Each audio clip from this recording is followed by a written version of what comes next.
Stream is live. Stream is live, ladies and gentlemen. Sorry for the delay. This is my problem. We just came back from Georgia, and I neglected to recheck my cameras after I connected everything to the computer system, and my focus and microphones were not working. So I had to have a slight delay. Well, anyway, ladies and gentlemen, thank you for joining us for this week's edition of the Weekly Roundtable. I'm co-founder of the Liberty First Foundation and host of the ever-popular YouTube channel, The Range Report. To my immediate right is Dal Grimm. He's up in, where the hell are you? This undisclosed location that you have. I am in the junk closet in Southern Tier, New York. The Southern Tier, the beautiful Southern Tier.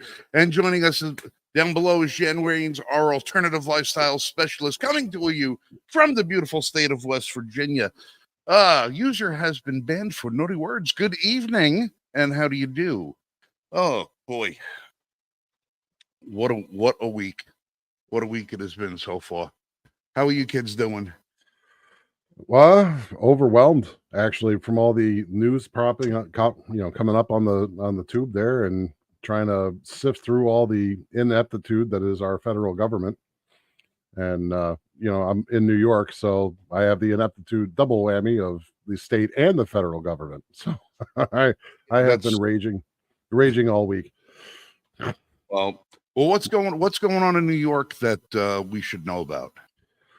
Well, right now the big talk is the ERA and the illegals, like the illegal immigrants here. Election is definitely in full swing. There's tons of ads about Josh Riley and Mark Molinaro going back and forth in my district for the federal. And then for the local races, there's the usual party shenanigans. And, the Republicans are playing nice with the DNC to try to keep their privileges while at the same time shafting anybody that's grassroots in America first. So, typical day. Well, the RNC, just like every other, in New York, just like every other state, is pretty much a useless entity. Unless they come to the point of having a super, super duper majority, they are completely useless. And then even still, when they have the majority, like we always say, the promise is worth more than keeping the promise. So, if they actually fix anything, they outuse their usefulness. So right. we don't have much stock in the political parties as much as we do the independent candidate that actually, right, does what they're supposed to do, but then that person is a pariah amongst the party members. So yeah, you're right, user. It's not good for my heart or my blood pressure. Jan, what's going on down there in West Virginia? Not a whole lot. We had our first freeze last night. Oh boy. Oh, really? Yeah. I'm sure everybody's gardens were loving it.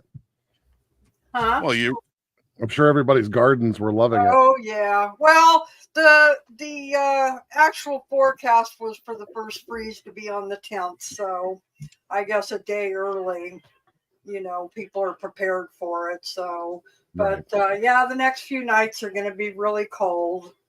Other than that, all kinds of election stuff here too.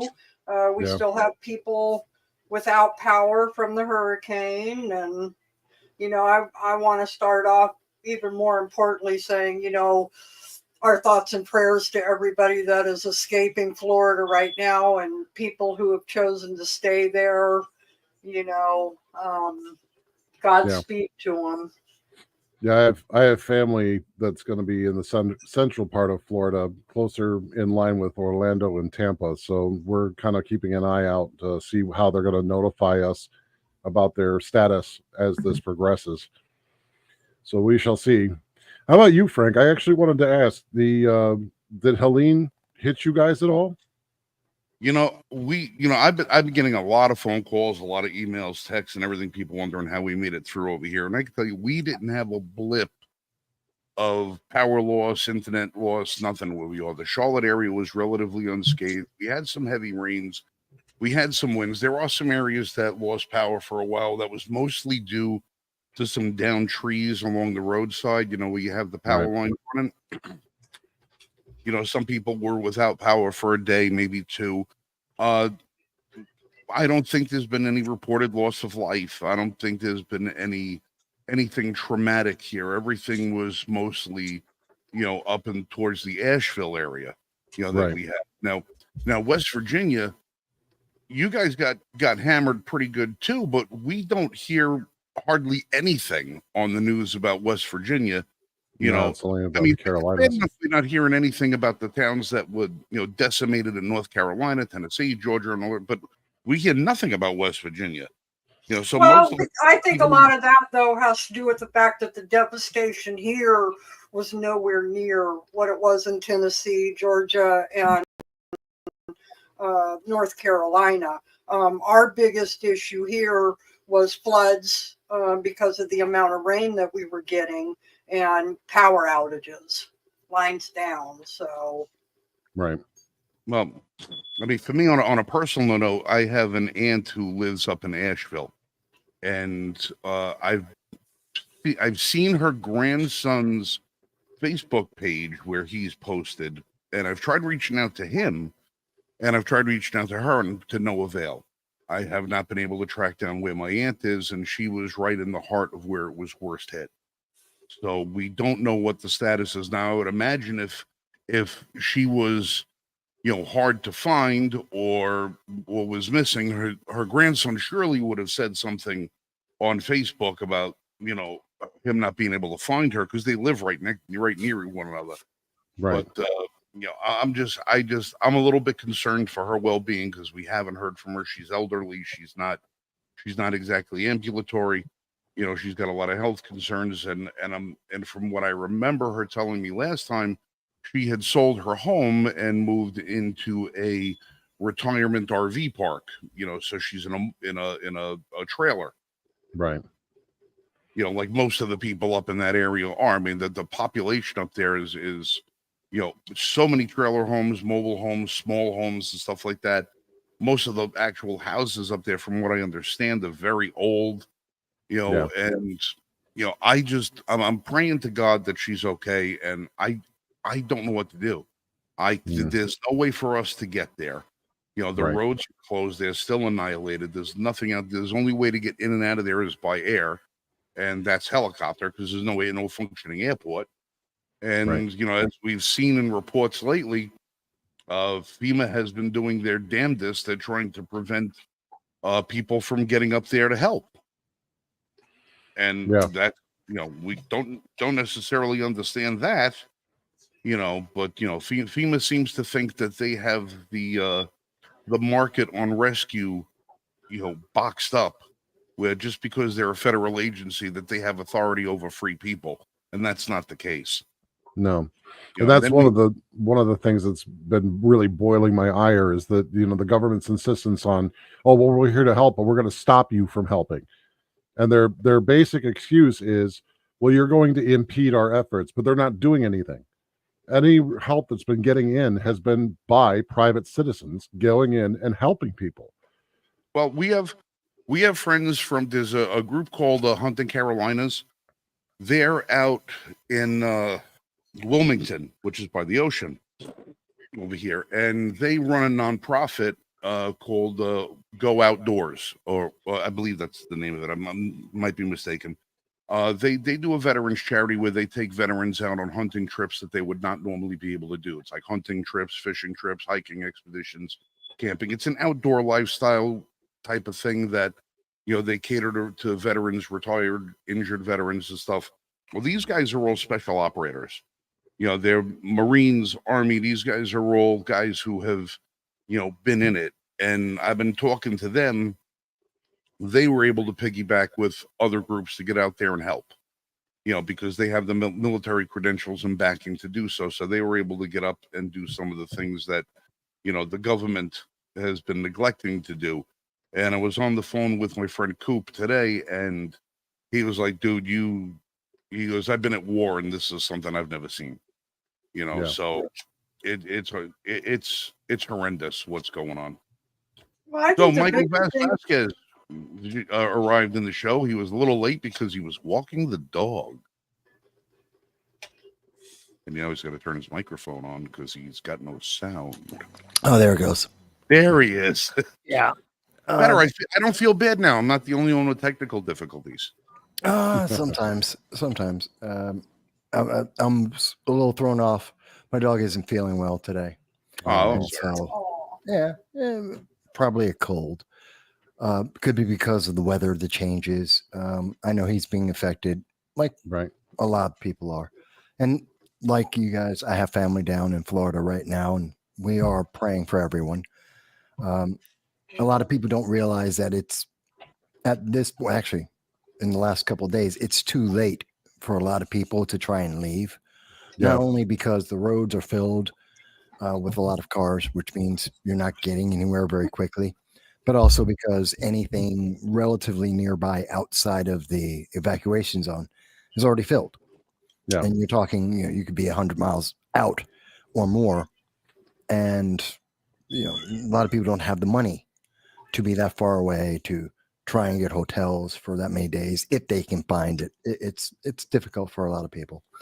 So for those who are staying in place and are sheltering down, please do take the time to look up survival tips that exist. They're in the internet, they're on Google. Search some of those survival tips in terms of things as simple as, you've got a tub, fill it with water, fill it with fresh water, and stop it so it won't drain out. That'll give you supplies that could be up to 3 days of water for many people, possibly even more if you ration it properly. That could help in the aftermath. Yeah. Try and put down the sandbags, especially near doors, possibly even as high as windows to try and offset any of flooding if you're close to the coast. Hopefully you've been stockpiling long before this. And this is why I always recommend to people, we are in a global food crisis since 2019. And I have been recommending since 2022, February of 2022, for people to stockpile as much rice, flour, staples, canned food. Obviously, if you haven't done it by now, you can't. If you do, that's good. Take your time. Don't eat everything all at once. These are little things. There's many, many more. Please investigate that while you have the time, the access to the internet, the electricity, so that you can prepare yourself. Also have a way to create a fire, a natural fire with, wood scraps, loose papers, and know what a controlled fire is. Have a lighter or two, matches, a couple dozen, somewhere where it won't get wet, because obviously if electricity goes out, and it's most likely that it will, you may need the heat to stay warm and or to also cook Dry. foods. Right. So these are Cook important food, stay things. dry. Yeah. And so Yep. these are little things, but again, we're not trying to be comprehensive, but if this little bit helps one person help to survive an extra day or two until someone can get there to help rescue them, or till everything gets, power comes back on and such, then all the better. Also, big one, turn off your gas. Turn off your gas just before, if the storm's about to hit, turn off your gas, especially propane or any other gas, because there may, if any of the pipes burst or leak, you may not see that immediately. So that would be a danger to you in breathing, but also it could be something that if you try and then either through natural disaster or by your intent to create a fire, could create a problem. That does happen. It's happened in earthquakes. I've been in earthquakes where that was a danger and a threat. So that's something to keep in mind as well. And a lot of people don't think about that. In fact, when I went through the earthquake in Northridge, I didn't even realize that. I wasn't thinking about it until a neighbor came by and said, no, we got to check. That's one of the first things we had to check as we were going through the aftershocks, to shut that down. And we did that for everyone in the neighborhood, because that could have been a further threat and would have made the situation even worse. So it's the little things that, someone can say right now or at the moment, that because you're so preoccupied, you may not think of it, but it all matters. So it's little things. That being said, I am incredibly disappointed in the inefficiency and just the ineffectiveness of the current administration, not because they're Democrats. I don't care about that. It's not because they're running for president. I don't care about that. I'm upset because they are making it more difficult for people to live through a natural disaster. And I have been through that before. And I know how difficult it can be, how confusing it can be, how terrifying it can be for people of all ages. And they're not helping that. Local communities know the local needs the best. Work with the local community, not the federal government. The government provides the supplies. It provides the manpower, maybe even some of the infrastructure. Let the local communities do what they need to do. They know that area. They know their people. Follow their lead, support and fund their lead. That should be the way it goes. Not we're the federal government, so we know everything. No, you don't. You don't know what's in my neighborhood. You don't know what's happening on my block. Don't tell me you think you do. And that's very frustrating to me. In addition, the final frustration, and then I'll stop for a second, is I cannot understand FEMA funding. I understand there's two separate, everyone's got it confused.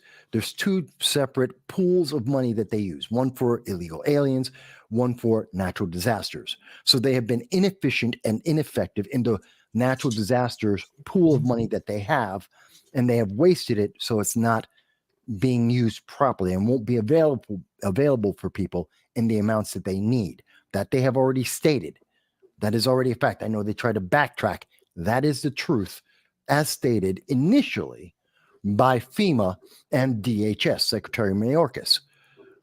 Given that that is a fact, here is another fact. FEMA runs under the discretion of the Biden-Harris administration. They're part of the executive branch. So it does not require an act of Congress. We don't need to print more money so that we can then allocate it to FEMA to then allocate it to the American citizens that need it. We don't need to waste time with that. This is very simple. Joe Biden, through the power of the executive branch that he controls, can direct the Secretary of Department of Homeland Security and say in a phone call, it's that simple. Here's the answer. Take half the money you have for illegal aliens, use it for American citizens under national emergency relief. Do that now. We will figure out the rest later. You know what? The illegal aliens can live with half as much of whatever we are giving them that we weren't obligated to give them in the first place. They will survive. They're not on imminent death. We have Americans who are. Take half the money, use it immediately. That requires nothing other than his verbal statement and or a document, a memo that he can have crafted up in 5 minutes, and it's done. This is how simple it can be.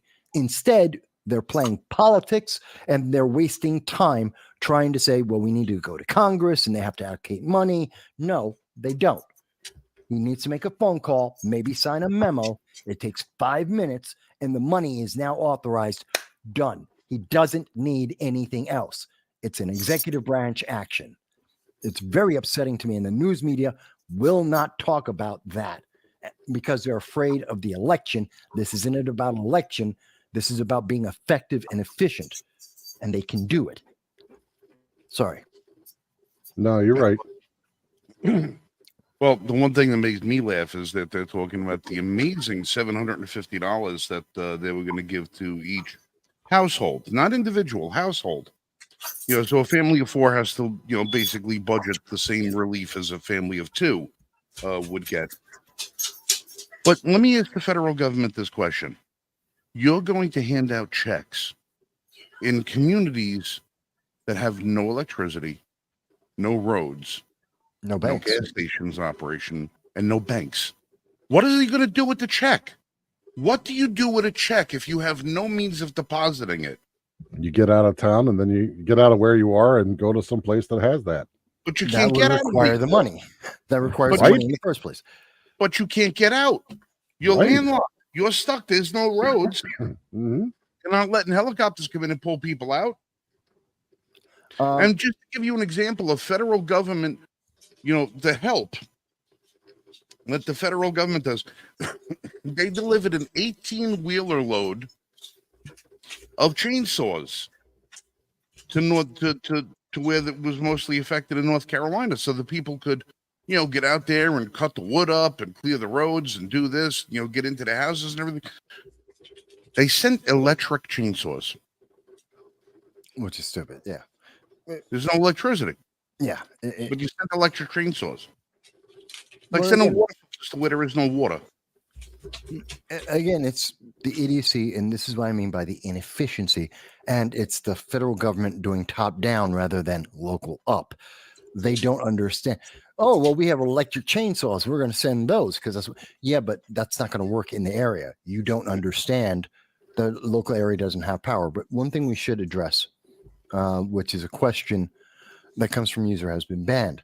And he asked, aren't the loans, the $750, are they loans that are expected to be paid back when people are collecting their insurance or trying to resolve the situation after things calm down? I can say no, it is not a loan. FEMA emergency funding for a Okay. national disaster is Real not quick, a loan.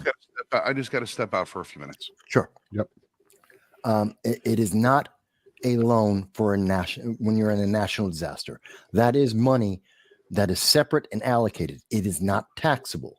You are not responsible for that. So it does not change your federal status in terms. Some people may say, well, I get government aid and I have to watch how much money I make. No, it doesn't count towards any of the federal aid caps you may have. It doesn't affect any other aspect of your life, nor are you responsible for paying it back, nor do you pay taxes on it.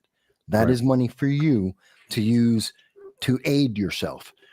That's one of the reasons why it has an initial cap of $750, which Congress should raise that limit because it's not taking into account difficulties like inflation.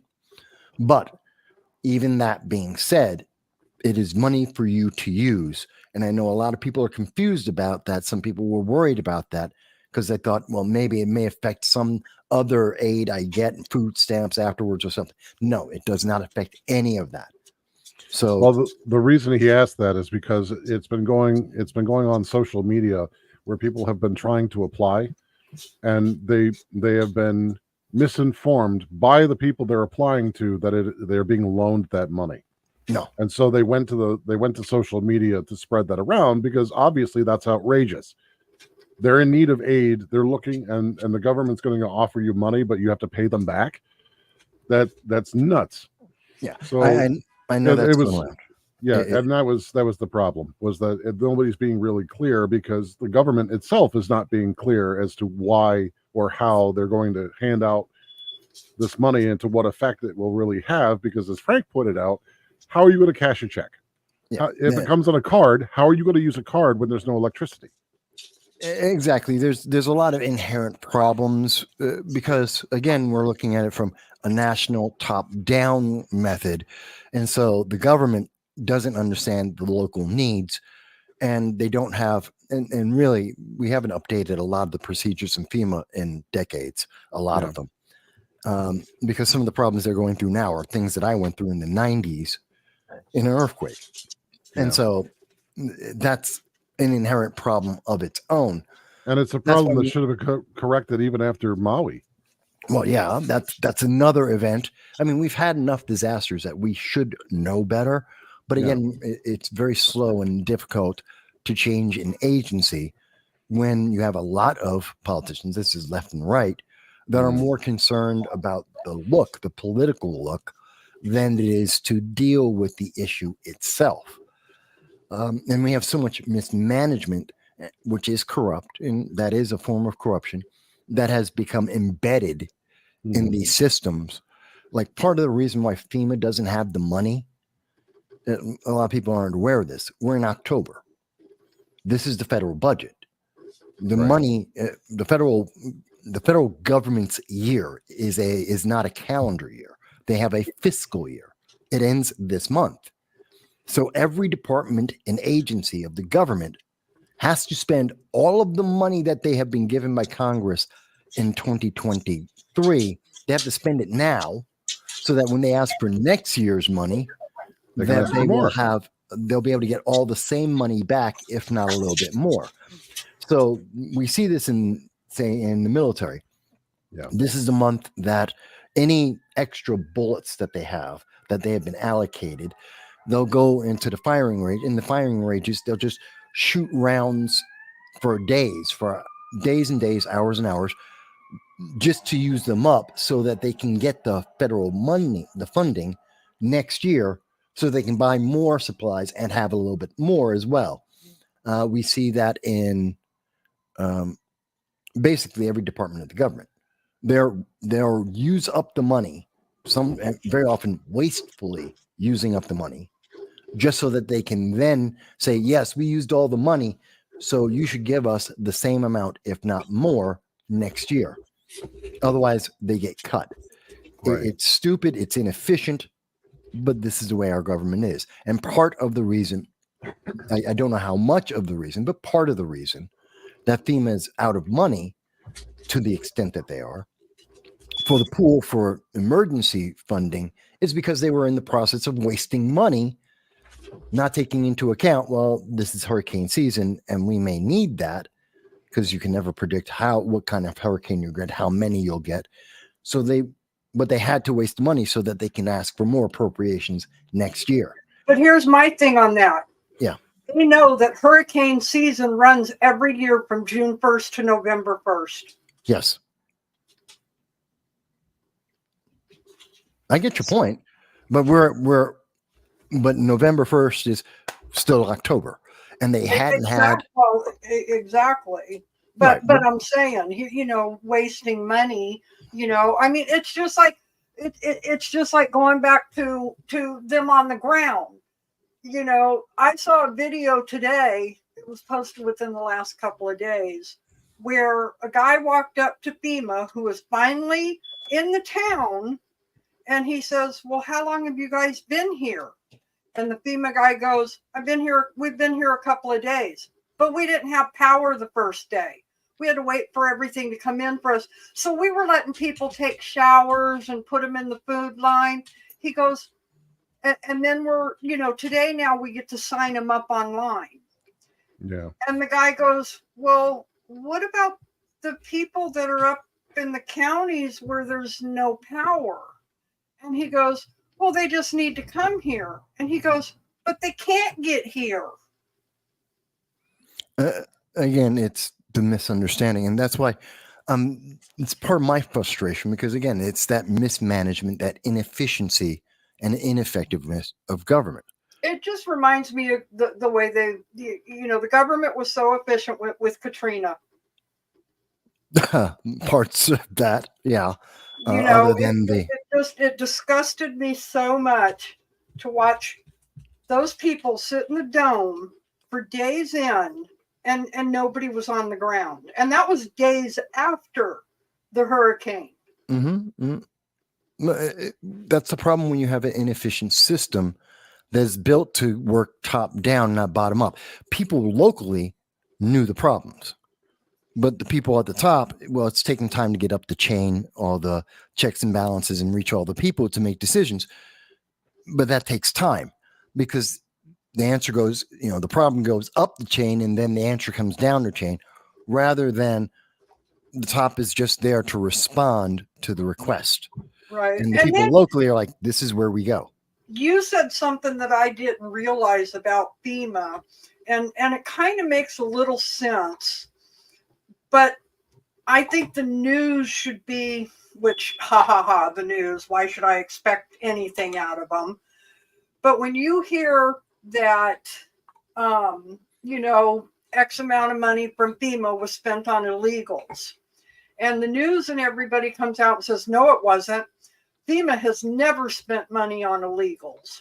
That's not true. And then you go to their website. People are pulling up their website and showing these billions of dollars that were spent last year, the billions of dollars that were spent this year, them reimbursing states out of these funds. What I didn't realize that you said was there is a fund for disasters and a fund for illegals. Why the hell do we have a fund for illegal aliens? These funds should be nothing but for American citizens, period. I know the answer to that. And it is a valid question because I initially had the same arguments. Like, why are we taking care of illegal aliens? That's ridiculous. FEMA should not have anything to do with that. Department of Homeland Security, maybe, but not FEMA. That's not their job. Initially, FEMA was authorized to help with remember when we were switching from Obama to Trump in 2017? And in that transition, when Trump was taking over, we had the remains of the surge of illegal immigration, in particular young children that had been sent into America under the Obama administration. And that became Trump's issue. Remember, they were screaming about Trump had all the kids in cages, but the cages were from Obama's term, that they were created under the Obama administration to deal with that surge. And then the number of kids reduced as Trump increased his policies and had the return to Mexico policy. During that initial stage in 2017, so he's making that transition from Obama policies to Trump policies in terms of immigration, and we're dealing with the tail end of that surge of illegal immigrants. To deal with the children, he did authorize, it was a crisis happening in America, so he authorized FEMA some funds to help take care of those children. That's where that's where they got that order. Here's the money. It's specific for dealing with those children, migrants, which is an emergency situation at that time. The problem with the government is once you create a funding pipeline, it never turns off. Anything the government has ever funded in the history of the American government has never been stopped. We continue to fund whatever we funded in the past. So okay, money is but even by making these funds available to immigrants, aren't they breaking the Constitution? No, it was an order by again, this is within one branch. So these are funds that have already been allocated by Congress to FEMA. It is up to the president to decide how those funds can be broken up. Now, he may give them discretion on that, but ultimately, the president, any president, Republican, Democrat, doesn't matter. The president has the right and the authority to redirect any of the funding that they have to spend it towards anything, any goal that he has, as long as it's within the structure of the executive branch. That's why I said Biden literally in one phone call can call up DHS or FEMA directly if he wants to and say, take half the money from the migrants and use it for American citizens. He doesn't require anything else. It is all within his authority and purview. So he can absolutely bang. He is doing it. And plus FEMA is a department of the executive branch. Exactly. That's why he has that authority. He can instantly direct him. I wish Michael were on because he just said the Constitution violation is FEMA. He's right. Just like many of the various departments, whether it's ATF or EPA or DEA and all the rest of them. He's right. Their departments created and run, and one of the biggest problems we saw recently by the Supreme Court, that the self-regulation and the creation of regulations by these agencies in place of law is illegal. So even if you want to say, well, they can exist because the president created them, they're part of the executive branch, it's his right to do that. Even if you want to take that argument, but the regulations they make, which are used as if law, such as the pistol brace as one example of that. They tried to cancel contracts, that non-disclosure agreements. They tried to say that that was not official, that that wasn't legal. They don't have the right to make those decisions. Those are congressional decisions. Those are acts of law, and therefore it should be in Congress's hand. So that's another reason why they're unconstitutional, is the power that they're wielding, they don't have. It's not their power to wield. So I understand why Mike says that, and I agree with him. they are wielding power they should not have. Does that make sense? Yeah. Yeah. It's upsetting, but this is what we're dealing with right now. And a lot of people don't know that. And sadly, they're going off of one thing we should also mention at this point. It's critical.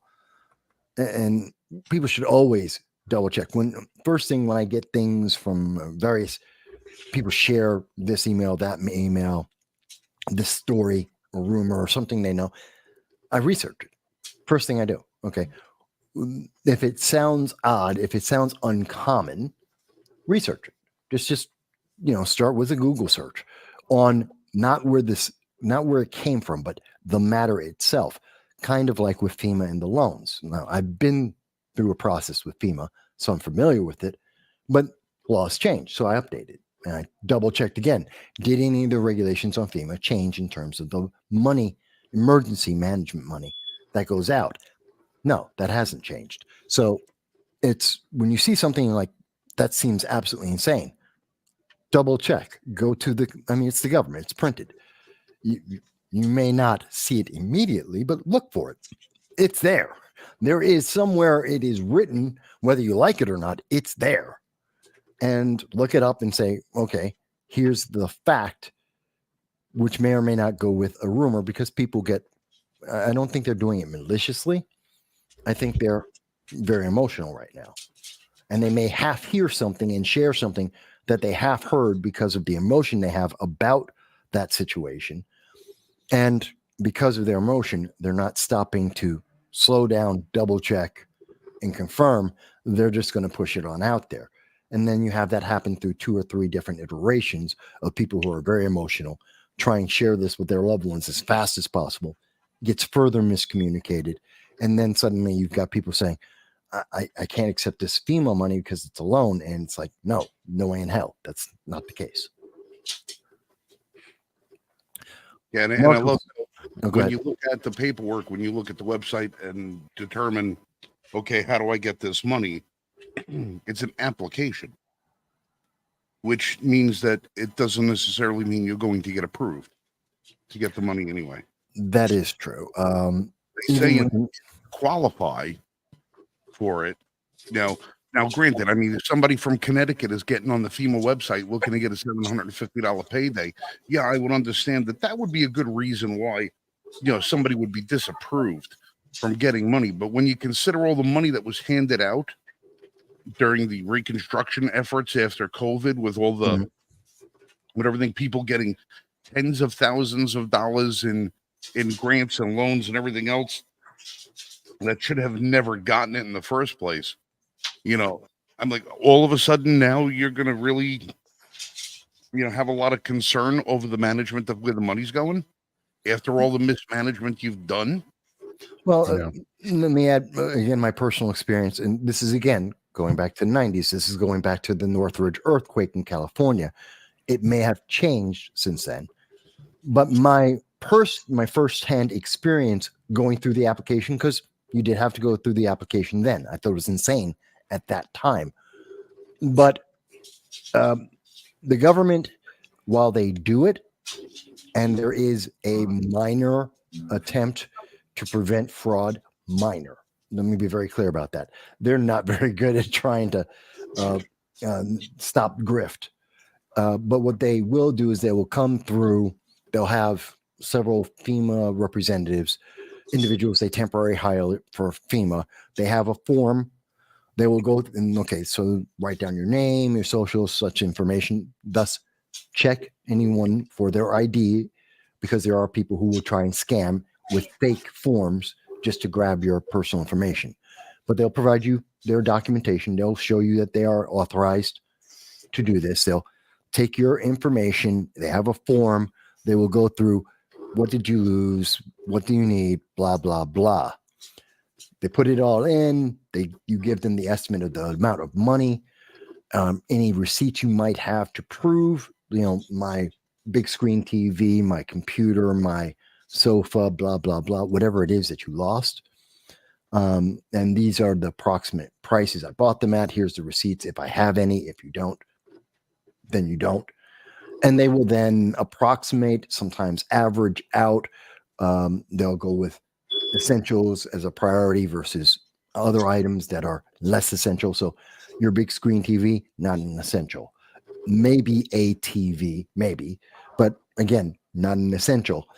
But a new stove, yeah, more likely than not, that's an essential. Okay, things like that to give you an idea. You got to replace all your clothes because they became waterlogged and molded, and now I need new clothes. Okay, that's more of an essential. Stuff like that means you had Air Jordans. Well, you're not getting another pair of Air Jordans most likely. But they'll allocate something for footwear. Okay, that's generally the way the process goes. It's pretty indiscriminate, and trust me, a lot of abuse happens within that because people overestimate and blah blah. Other things happen with that process, but it does put some safeguard in there, in that it does try to restrict or intimidate anyone who would try to come from, I don't know, they're coming from Tennessee or I don't know, Washington State, and they're just jumping in so they can try and grab the money. It tries to isolate that. And that's the big thing. Now, if you're an illegal alien, you'll probably still get a check as well because you're in that disaster zone. So that's still money that's going to be given out, even though you may question it, but they're in the disaster zone. If they can credibly prove they're there, yeah, they'll get some of the money too. So that's kind of how they do it. So you're right, Frank. It's why are they nickel and diming? They kind of do and they kind of don't. It's both at the same time. And again, it's the lack of clarity. It's the lack of efficiency in the system. They make it harder than it needs to be. They really do. Well, I just help understand. Just laugh because they could, Obama could strap $1.8 billion in cash to the inside of a C-130 and fly it over to, our enemies. But we can't get cash distribution of help to American citizens who are greatly affected by one of the worst floods in American history. Yeah, and that doesn't make sense. I mean, there's absolutely no reason why they can't drop a C-130 nearby, say in Georgia or I don't know, Kansas or Kentucky or something. Somewhere else, ride a truck in with National Guard troops so it's protected, and go into the town and go, okay, we're paying, here's some cash in hand so that if you can get to somewhere, you can actually buy something right now. Whether there's electricity or not, you can actually still make the transaction. They can do that. They aren't. Again, it doesn't make any sense. And more than that, they should be taking in not so much cash, but actually necessities, food, water. I mean, and if they need, like the people there should have protection too. So, I mean, without these other things, cash is useless if you're going to try and trade it for somebody that only has cash. You got to have stuff to buy, and there's right now it's buried under tons of mud, if not underwater. Yeah, and that's one of the things that I don't understand is there are private citizens and groups out there that are not part of the government that have been able to get supplies into places that need them. They've been able to. There's a guy I just saw early this morning. There's a guy that can set up bridges, small ones, as long as the banks are good, to open up pathways to get supplies where they're needed. And he can build these bridges in like 30 minutes. They're not permanent, but they're sturdy enough that you can get ATVs and cars across them. And he's like trying to open these pathways for people, and he's being blocked. Well, you got to understand, when you're dealing with something like that, you're replacing a part of infrastructure, even though it's temporary. And as soon as you start messing with a roadway or anything with transportation, you're stepping on federal government toes. You're stepping on state toes, because you've got to meet certain standards. Those bridges are going to have to be able to facilitate a certain amount of weight. They're going to have to be a certain width, a certain length, so they can handle fire department, ambulances, this, that, and everything else. They are going to control every aspect of that. Remember, these are the people that took 27 years and billions of dollars to develop the Bradley fighting vehicle, only to put it into war and find out you don't put an aluminum body vehicle into war when you're using incendiary devices because you kill everybody inside of it. Right. Listen, we're talking about inefficiencies in certain situations like this. It is so much better to say, listen, get government the hell out of here completely. You'd be best off blocking government entirely from certain areas and letting the people just take care of themselves. Send them in the supplies that they need to get things done and then back up and let them go. A redneck with a chainsaw is worth 1,000 FEMA agents with a checkbook. Yeah. Agreed. And I'm saying it as a redneck. Yeah. A redneck from Brooklyn, but a redneck nonetheless. I guarantee you, over and over, what we're going to see, and when they reflect on this and you see the reports, it'll confirm the same thing that we've seen. And Mike Marshall, who is in FEMA, but is contributing, and he's right. It's the most effective form of government is in a emergency, in a natural disaster, is always community first. They are the most effective and most direct response. Work with your neighbors first and foremost. I know that from my personal experience. The neighbors got together. We started figuring out what do we need, how do we get things done, in terms of transportation, food, housing, safety. Everything was being run by literally a block or two of us. Well, and we're actually seeing that in instances because people are out there saying, well, I've been told I can't help. I've been told that my stuff was going to get confiscated if I pull into this town with this trailer that I have. So we're going to find the back way to go in. We're going to find another way. And that's what people are doing. Yeah, when they had the no-fly zone there for a little bit, they grounded all the private helicopters. There was and the drones. There was one. I think it was a state assemblywoman for North Carolina was basically contacting not co-workers, basically contacting her state's legislature and the federal government, trying to find out if they could get that lifted for authorized pilots, like how to authorize pilots to go in and out, because they were providing necessary relief. The government wasn't. The government still isn't. Mm-hmm. So she basically got a response that they're being stonewalled because the for whatever reason. It's unconscionable.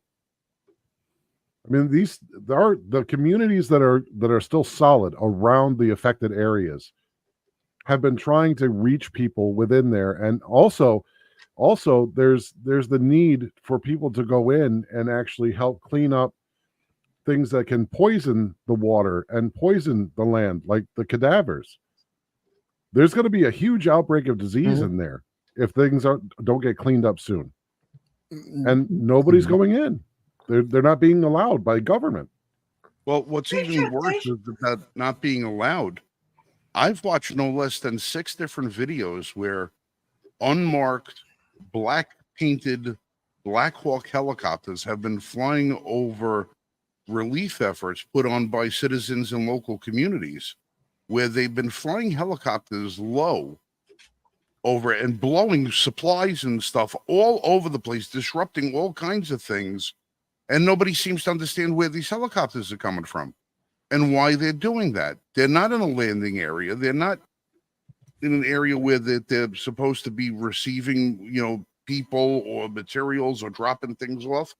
What are Black Hawk helicopters doing 50-foot overhead passes of relief stations being put on by the community? And they're wearing masks.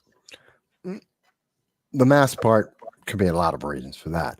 Why they're doing it, I do not know. I haven't heard about that. I haven't seen that. Well, if you're in a Black Hawk helicopter, odds are you're wearing an aviation helmet, and you're wearing an aviation helmet with a microphone in front of your face and a full lens. So you're not going to be able to see who's piloting a helicopter. That's beside the point.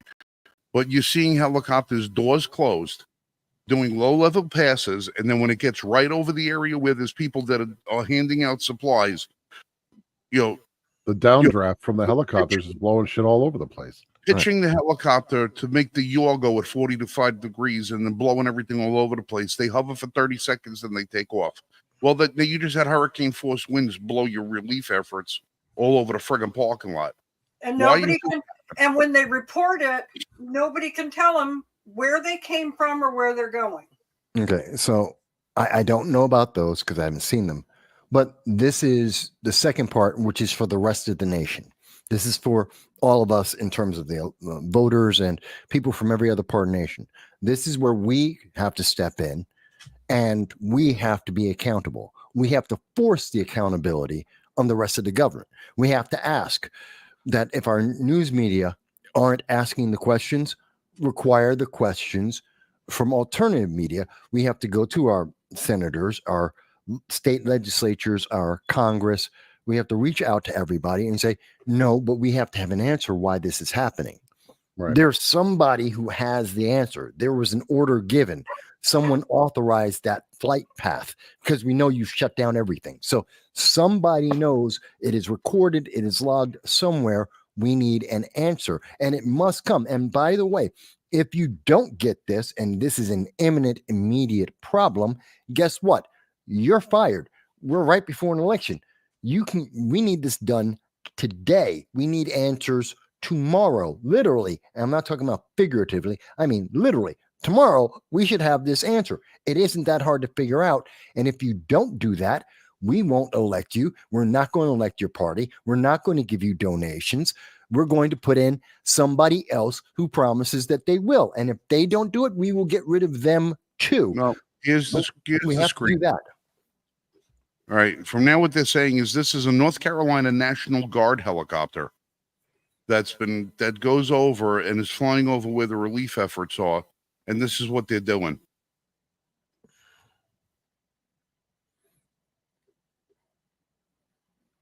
I don't know if you can see this on the screen. Yeah, we can say it.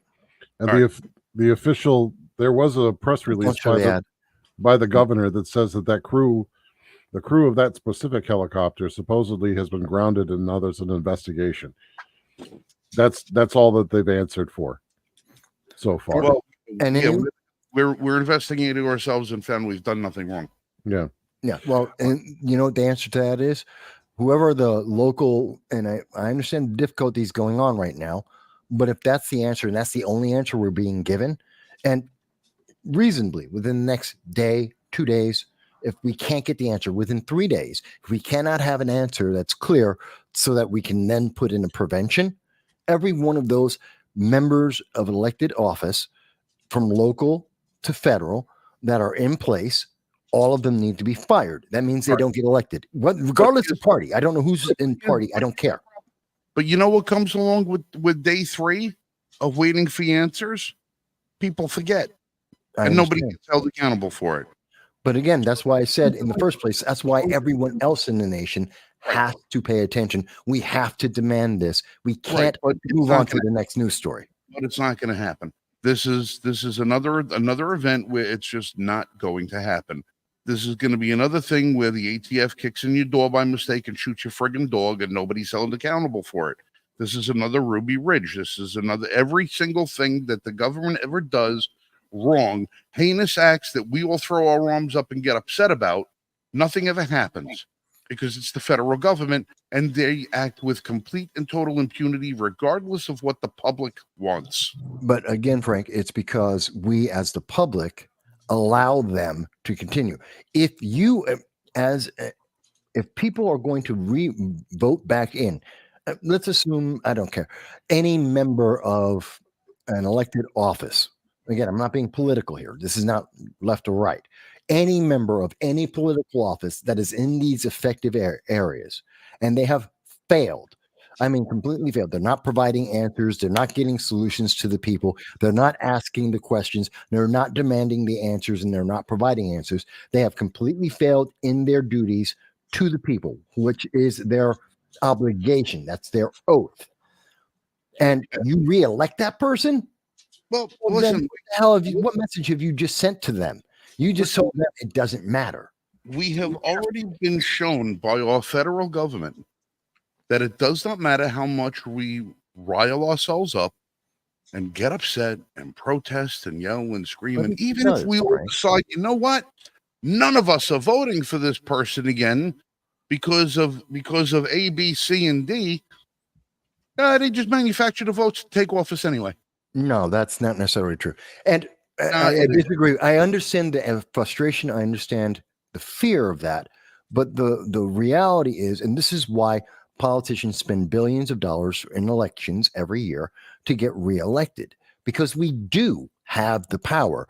And they can't just blatantly ignore us, because that in doing that, you tip everyone over in a unified manner, and there is a reciprocation. There is a pushback on that. And we've seen that happen in other countries. We've seen that happen throughout the history of America as well. And they know that. Ultimately, the power is ours. They just want us to feel like we are defenseless and frustrated and without any action. But they wouldn't spend billions of dollars to convince us to re-elect these people for decades on end if we didn't actually have the power. It's like that saying. It comes from the movie Usual Suspects, and it's a great line. It's actually it comes from something else. But the greatest trick the devil ever taught was that he didn't exist. It's the same thing here. The greatest trick in controlling a government is telling the people they don't have the power. Your vote doesn't matter, and you sell this to the people for a couple of decades in a row, as they have. People assume it must be true.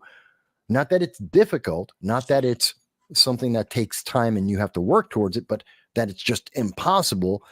And then it isn't possible anymore. We aren't there yet. Besides the action of holding them accountable through our vote and getting over the idea that we don't have the power, you have, in order to demonstrate that you do have the power, when you don't get the answer that you desire in 3 days, you do what you're going to do anyway. Well, that too. Yes. That's the other half of the coin, is that you don't, it's like, fine, you're not going to answer me, then we're just going to go about our business. And if you try to stop us, how are you going to stop us?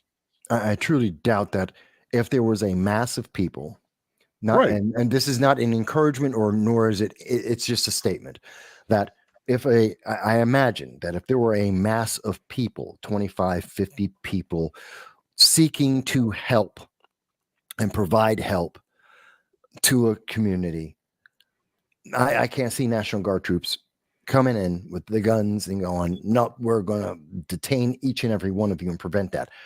Just keep driving. Don't run them over, but just keep driving.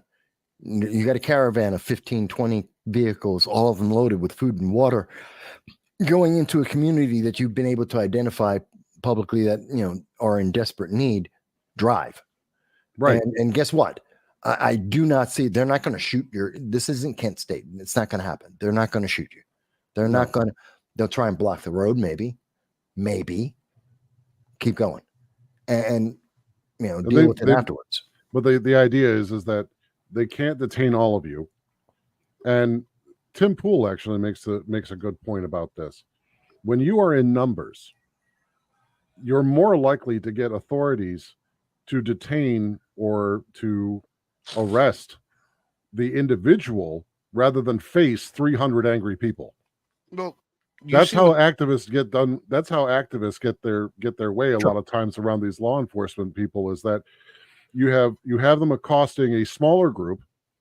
They're a larger number, and the cops or the authorities have to weigh, well, I can manage this smaller group, but I've got 300 angry people at my back if I don't manage the smaller group.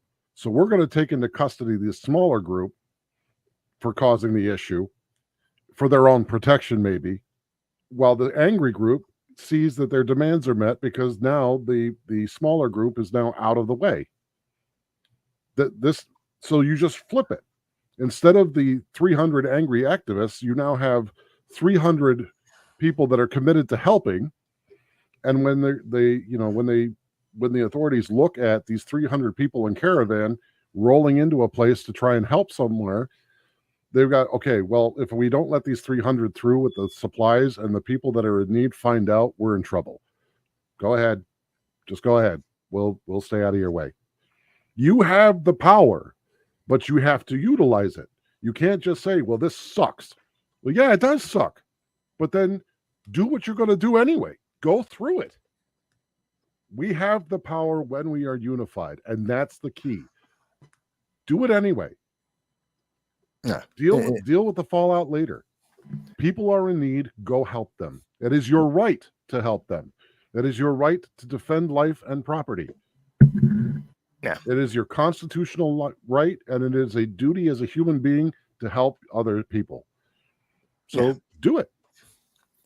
I wish we could see people understand that, but a lot of people being conditioned, and it's sad because we see this often, and people believe that the government knows best and the government will fix all problems. Right. It's The the government are authority just bias. people. The government's just people, just like you and me. They're Mhm. just, and they're the same people walking down the street in your local town as mine. Just regular people. They're not scientists, brilliant. They didn't by osmosis or I know by what Frank's gonna promotion. say. Yeah, but you're suddenly wrong. But become you're wrong. intelligent. They're Huh? not just you and me. They're not just people just like you and me. They might be built like you and me. They might have the same genetics as you and me. They might even think the way you and me. But they're government employees, which means they have something that you and I don't have: lack of accountability and job security. It doesn't matter how bad they screw up. It doesn't matter how many rights they violate. It doesn't matter what the hell they do to screw up their job. They're still going to be employed tomorrow because you can't fire federal employees. Government employees just do not lose their jobs.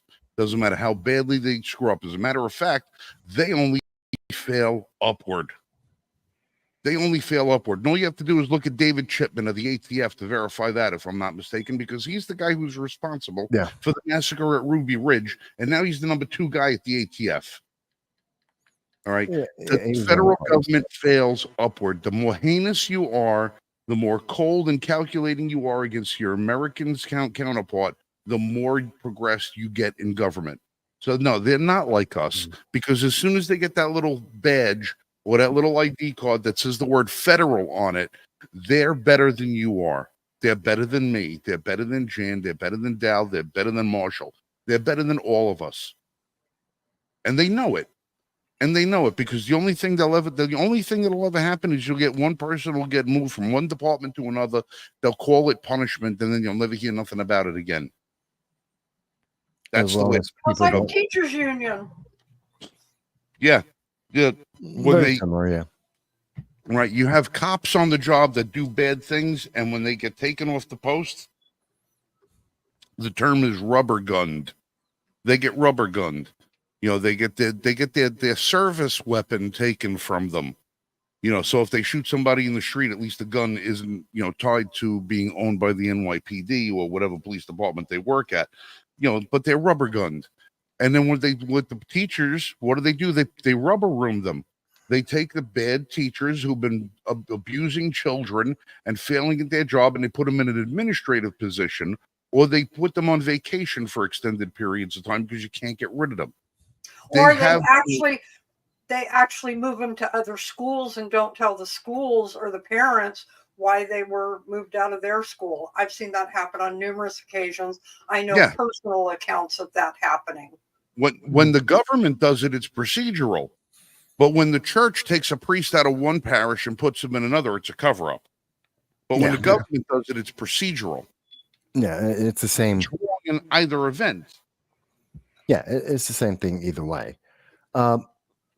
Again, I'm not disputing what you guys are saying. I'm trying to find the most effective and efficient way to resolve not necessarily this crisis, but the next one, because it's already too late for this one. We have to try and the best way to resolve it is for these people out here to stop voting these idiots back into office who promise you everything under the sun and deliver on nothing.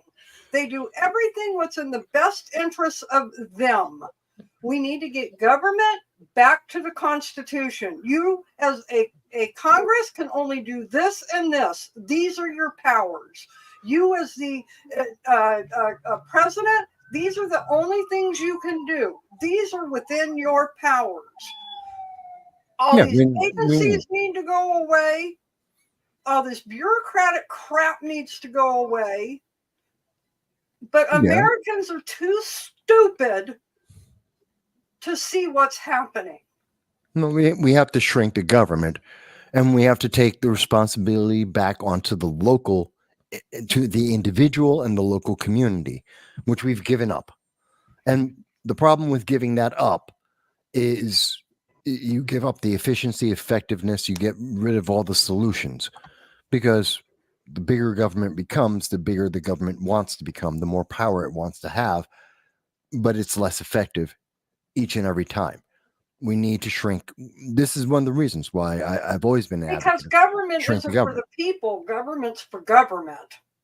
Always. And I don't think it's a sense of stupidity. I think it's more that it's just complacency and laziness.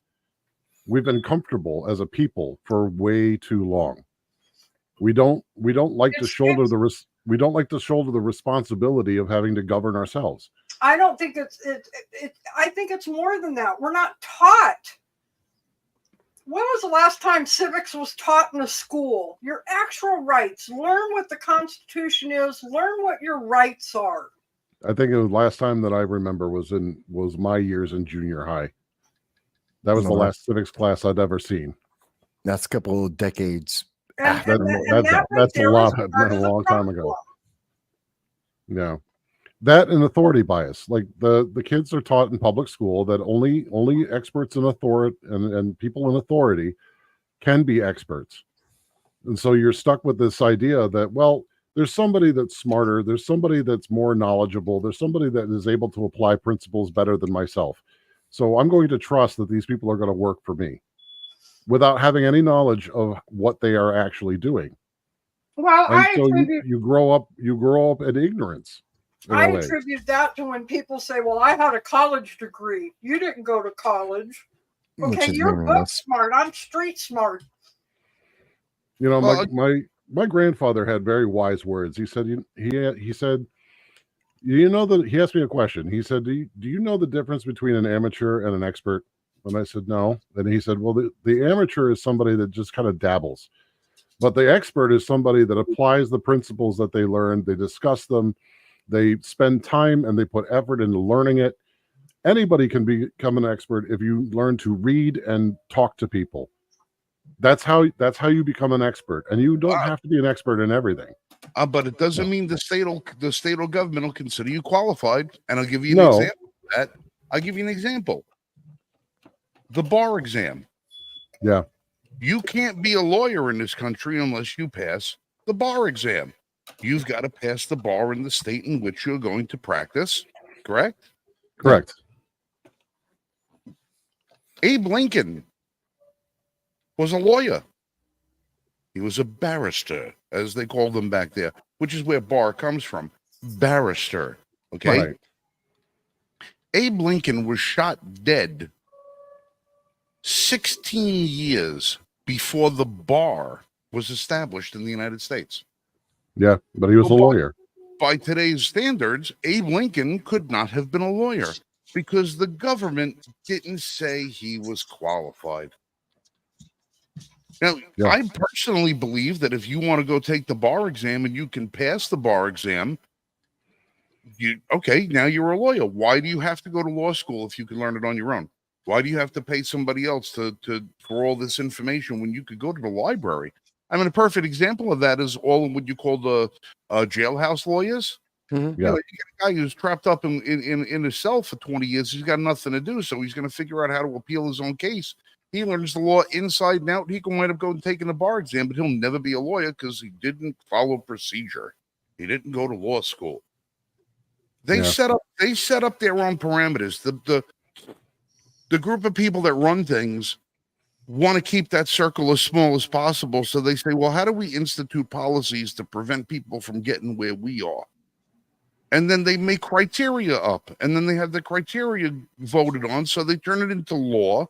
or they turn it into policy that prevents the people that would have been more than qualified 100 years ago from even being able to come close to being qualified today.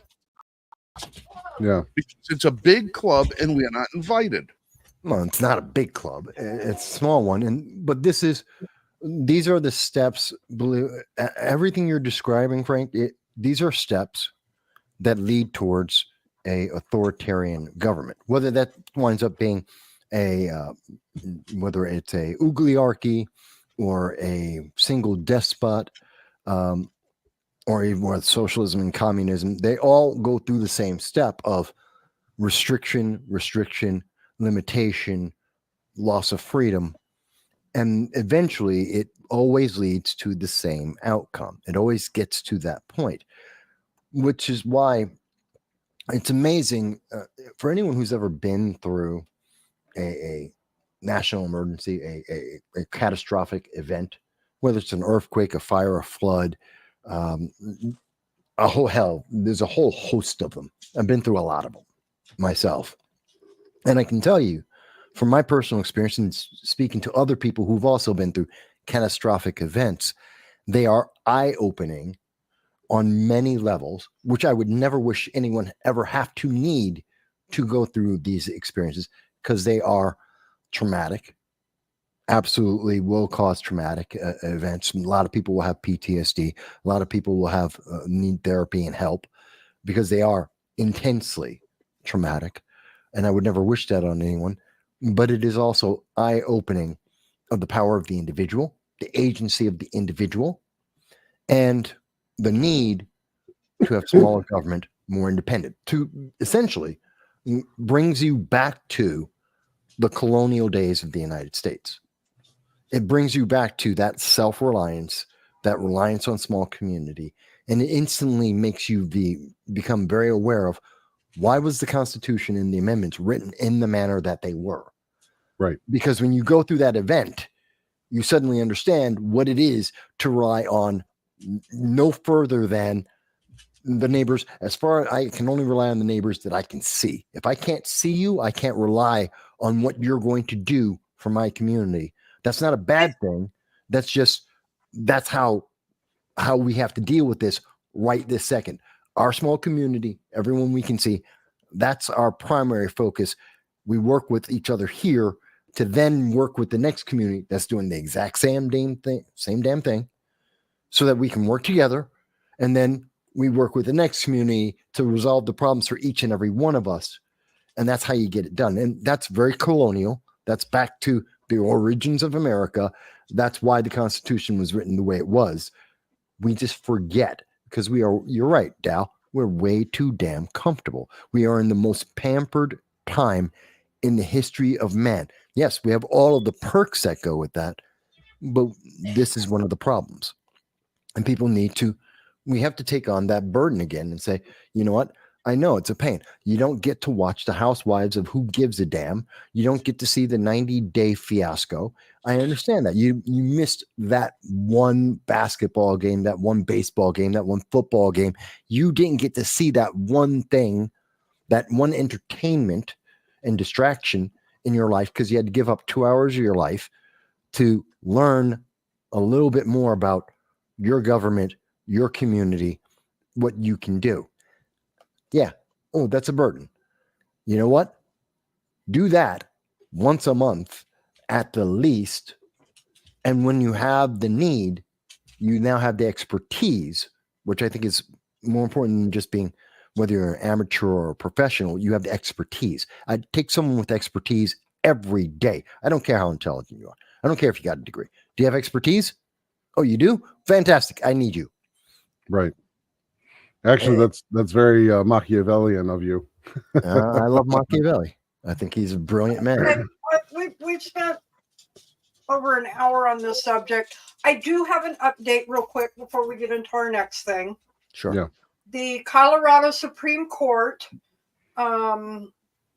dropped the case on Mr. Phillips, the baker, saying that no, in my opinion, not good, and I'll tell you why. Dropped it, saying that the defense didn't have grounds for something or another. I forget what it was. Anyways, the reason why I disagree with this, by dropping the case, they can still bring another, they can go back and revamp their wording and bring the case back to the courts again. It would have to go through the courts to get to the Supreme Court.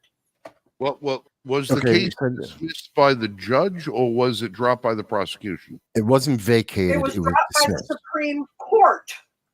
Colorado Supreme Court. I just see it. Yes. Was it done with prejudice? It didn't say in the article I read. Because if it's dismissed with prejudice, then they can't bring the charges back. Yeah, but here's the thing. This baker will bake anybody a cake until they bring sexuality into it. That's when he denies it under his religious freedom. Religious freedom is part of the First Amendment. Right. They are going to keep finding ways to take this man to court to lose his life. So by the Supreme Court saying, we're going to drop the charges, they did the man an injustice. Okay, I can see where you're going with that. Yeah. And that pisses me off. As a gay person, it pisses me off. They need to leave this man alone. So as I was just reading through, this is I'll show it to you in a second. According to an article by AP yesterday at 7:30, and I'll bring this up for you guys in 1 second. It would seem that I believe the term is that it was dismissed, not vacated. I think the term you were looking for was vacated, Frank. So, which means that it's being returned back to the lower court. Nothing is moving forward. They can return it. It was not dismissed with prejudice. It was not vacated with prejudice. So it was the defendant can still seek charges with the help of the state against the baker. Is this at this point, given the number of times that he has been put into the same scenario, the same exact situation for the same, they changed the charges essentially, but it's entrapment. At this point, we have a series of entrapments that have been laid at him to make, he's being persecuted as an example.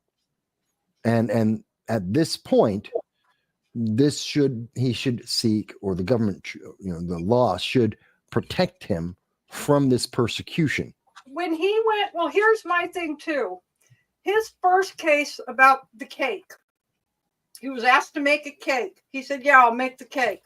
Then they told him it was for a gay wedding. I can't make the cake. That case went all the way to the U.S. Supreme Court. Said You can't prosecute him for religion of freedom. So nobody should, every time one of these people try to sue him, the first thing that the judge should say, Supreme Court of the United States has already ruled on this matter. This man has his right to his religion of freedom. Case dismissed. But that's why they go to judges they know are activist judges who will advance it, because their activism, their ideology. That's the problem in our justice system. A justice system should not have a prosecutor who looks at things from the left, or they look at things. Justice is blind. Well, it's like this, though. If you have a case, the Supreme Court can rule on the case that was spelled out A to Z. And then after that case is done, well, somebody else decides they want to file a case from Z to A.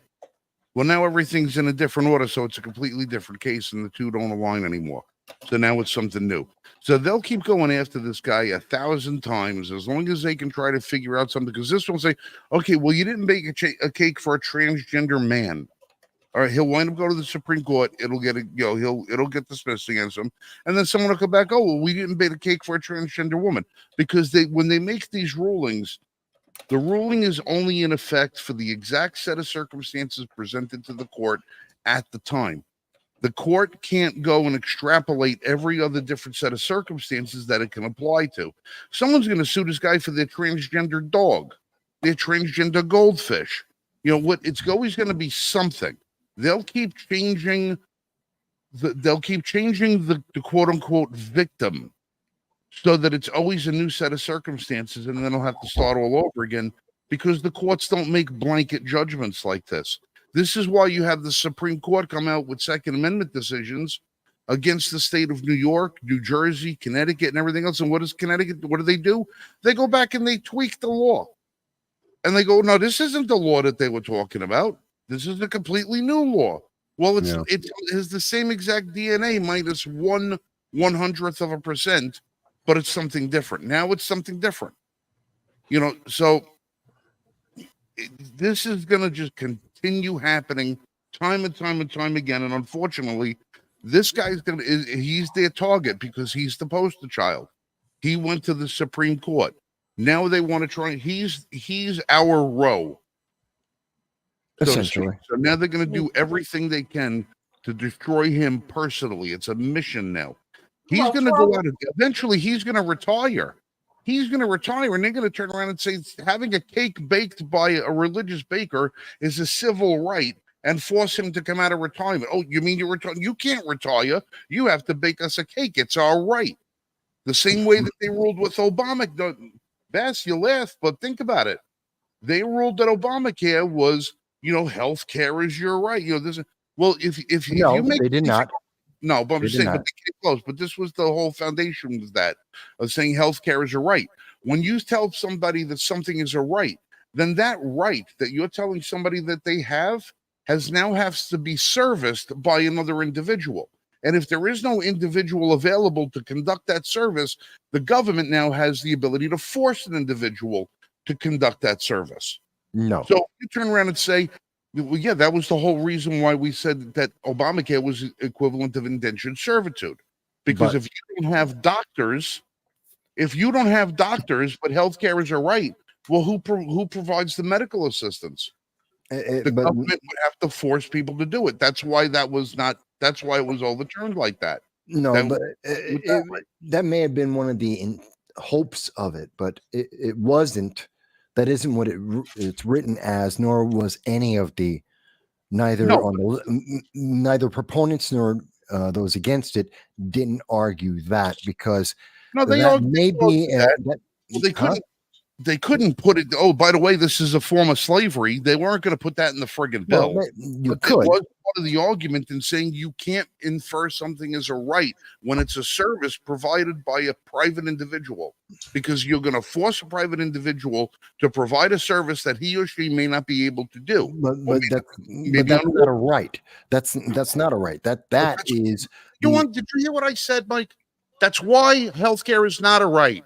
I didn't say that they won the right to health care. I said what Obamacare was trying to do was make it a right to health care.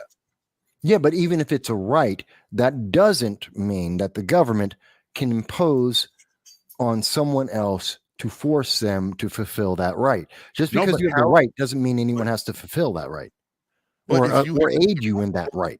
Well, who's going to give me my health care if it's my that's no one else's problem. That's your problem. Just because you have the right does not mean that right must be fulfilled. But see, that's the thing is life. But the quality of that life is completely up to you. You are not guaranteed a good life. You are not qualified a certain standard of life. But your right to life does not require anybody else to fulfill it. That's the point. It's not a right if you have to force somebody else to require it to be fulfilled. It's not a right at all. Yeah, if it has to be fulfilled by someone else under duress, well, what Frank is saying, it's not a right. But what Frank is saying is that Obama tried to say, with the creation of the Affordable Care Act, that your access to health care is a right that must be fulfilled by someone else, and that's not a right. Yes, no one can be denied health care. This is what they did say. Yes, it did say no one. It essentially was trying to say it was trying to create an environment where no one can be denied healthcare, and through that they imply that therefore it's a right because no one can be denied. And honestly, But you it's a bad argument, which is why they never took that argument into and you a courtroom. can't deny access to healthcare if you know how to take care of yourself. Um, The only place where you would have any kind of medical tyranny is if there is some point in your health that you cannot do yourself. So a life-saving surgery or something that requires a specialization. And in that, if you have experts, right, or people that understand how to do that particular specialized surgery, and they deny you access based on a discrimination based on ideology or a political preference or religion or whatever, they can still do that. But it's still not a right because it still requires somebody else to fulfill that. But Well, what what they was were the- trying to argue was that for some reason Republicans or the others, regardless of your affiliation, would somehow utilize medical tyranny to either eliminate or keep in check opposition. Well, that's what the whole little sisterhood of the lawsuit was about. yes. With the Obama administration taking the nuns to court because they didn't want to perform abortion services through their medical clinics. Right. And they right. were saying, no, you have to. Well, when you're telling No. somebody that you have to do something, that okay, this is your field, well, you have to do that. By them telling the baker, you have to do that, you're turning that person into a slave of somebody else because you're making that person work against their beliefs, against their free will. And Yes, that's what they do. And until the court, and now I'm pretty sure we've already had a law that says slavery is illegal. Yes. I don't know. I kind of thought we had, that was something we resolved, 1.5 million, dead service members ago. Yeah. I'm pretty sure that we had resolved that issue. And user, no, hospitals do not have the right to refuse service if you come through the emergency room. Yeah. That In most states, there are state legislation, at least. Most states require that if you enter with an emergency, you have to be treated. They cannot refuse service. that's the caveat to it. If you're going through if it's a voluntary or non-life threatening, and the key words in emergency would be life threatening. If it is a life threatening emergency, you must be taken care of. If the service is not, if it is imminent care or what they also call voluntary care, then yeah, they do, which is where abortions overwhelmingly, except in the case of the life of the mother, which is an exclusion that pretty much every state does make, and most even religious hospitals do make, the life of the mother. That is an emergency, imminent life-threatening care. But if it's anything other than that, they would say no, because it isn't life-threatening. A hospital is required to pretty much act as a triage center and to stabilize you. You have people come in with accidents or a heart attack and this, that, and their basic thing is, okay, let's keep this person alive. Let's try and save the life. Now, if you come in with, if you're mangled up or something like that, and you need, after your mangling is healed, you need the services of a plastic surgeon to make you look like you ain't so mangled no more. Well, that's not guaranteed. They're going to save you from the injury that got you mangled, and that's what they're required to do. Everything else after that is only if the mangling would take your life, literally. Right. It's something that, and the qualification, it's rarely used, but it comes up with abortions. Somebody gets into a motorcycle accident, they lose their limb. Okay, a limb gets cut off during a motorcycle accident. That's life-threatening. They get you to the hospital. They're going to tourniquet you. They're going to do this. They're going to do that, and they're going to suit you up. Are they going to reattach your limb? Because now you're talking about a major surgery. Not a requirement. Not a requirement to put the leg back on, just to save your life. Right. So your life is saved. So you were not denied medical treatment. However, you didn't get the soup to nuts treatment. About getting now it's a different story if you come in there and you've got medical insurance. Well, hell better yeah, yet, better yeah, yet, you pay out of pocket. you roll in, holding up your GHI card. Yeah, carte blanche. There you go. Do you want to do a transition while you're here? We'll put something on and take something off. What do you want to do? Roll up with an Amex and Amex Black, and yeah, they'll take care of you better than anything. Okay. All right, we got a half hour left. We got a couple more to go. Kamala visits the border. Too little, too late. Well, yes. For another photo op. Yeah, she had her photo op at the actual border this time. Stayed 10 minutes. Was she standing against the fence, crying and screaming into the wind? Oh, in a little white outfit. Yeah, right. Yeah, No, I do know that she stood with the Border Patrol representative off camera for about 30 seconds before somebody yelled action, and then she then started her little walking conversation. I guess she didn't realize there was another camera view. It was like those idiots that during COVID were, they were standing off camera, yucking it up without their masks on. And as soon as they had to come out to the podium, they all put their masks on, went out to the podium and stood 6 feet apart, because it's all friggin' theater. It's all friggin' theater. Yeah, it's ridiculous. Well, what is she doing at the border now? She's not the border czar. Well, supposedly she's both not the border czar and responsible for the border at the same time. She's trying to play this game, and we see this in everything. Look at all of her interviews. Look at all the questions she's been asked.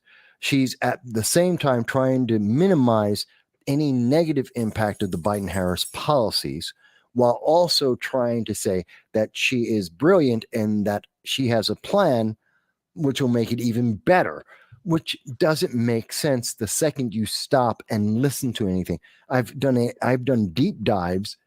Literally, she's done what, 20-minute interview. I've done deep dive that took me literally like 2 hours to go through her 20-minute interview, looking at everything she said.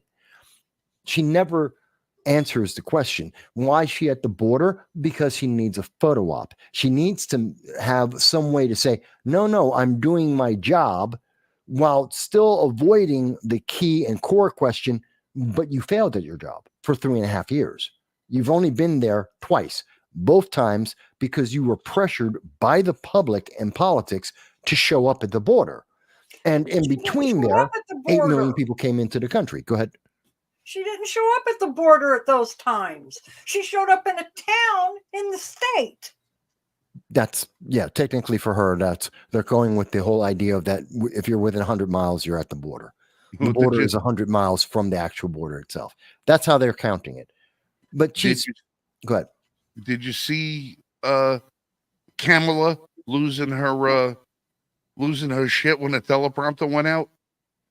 She's useless. Look, she went on to, how bad she is. And this is another example of the problem, same problem as when she's on the border. She went on to, what's his name? Stephen Colbert. She was on his late night show, and talk about as softball as you can get.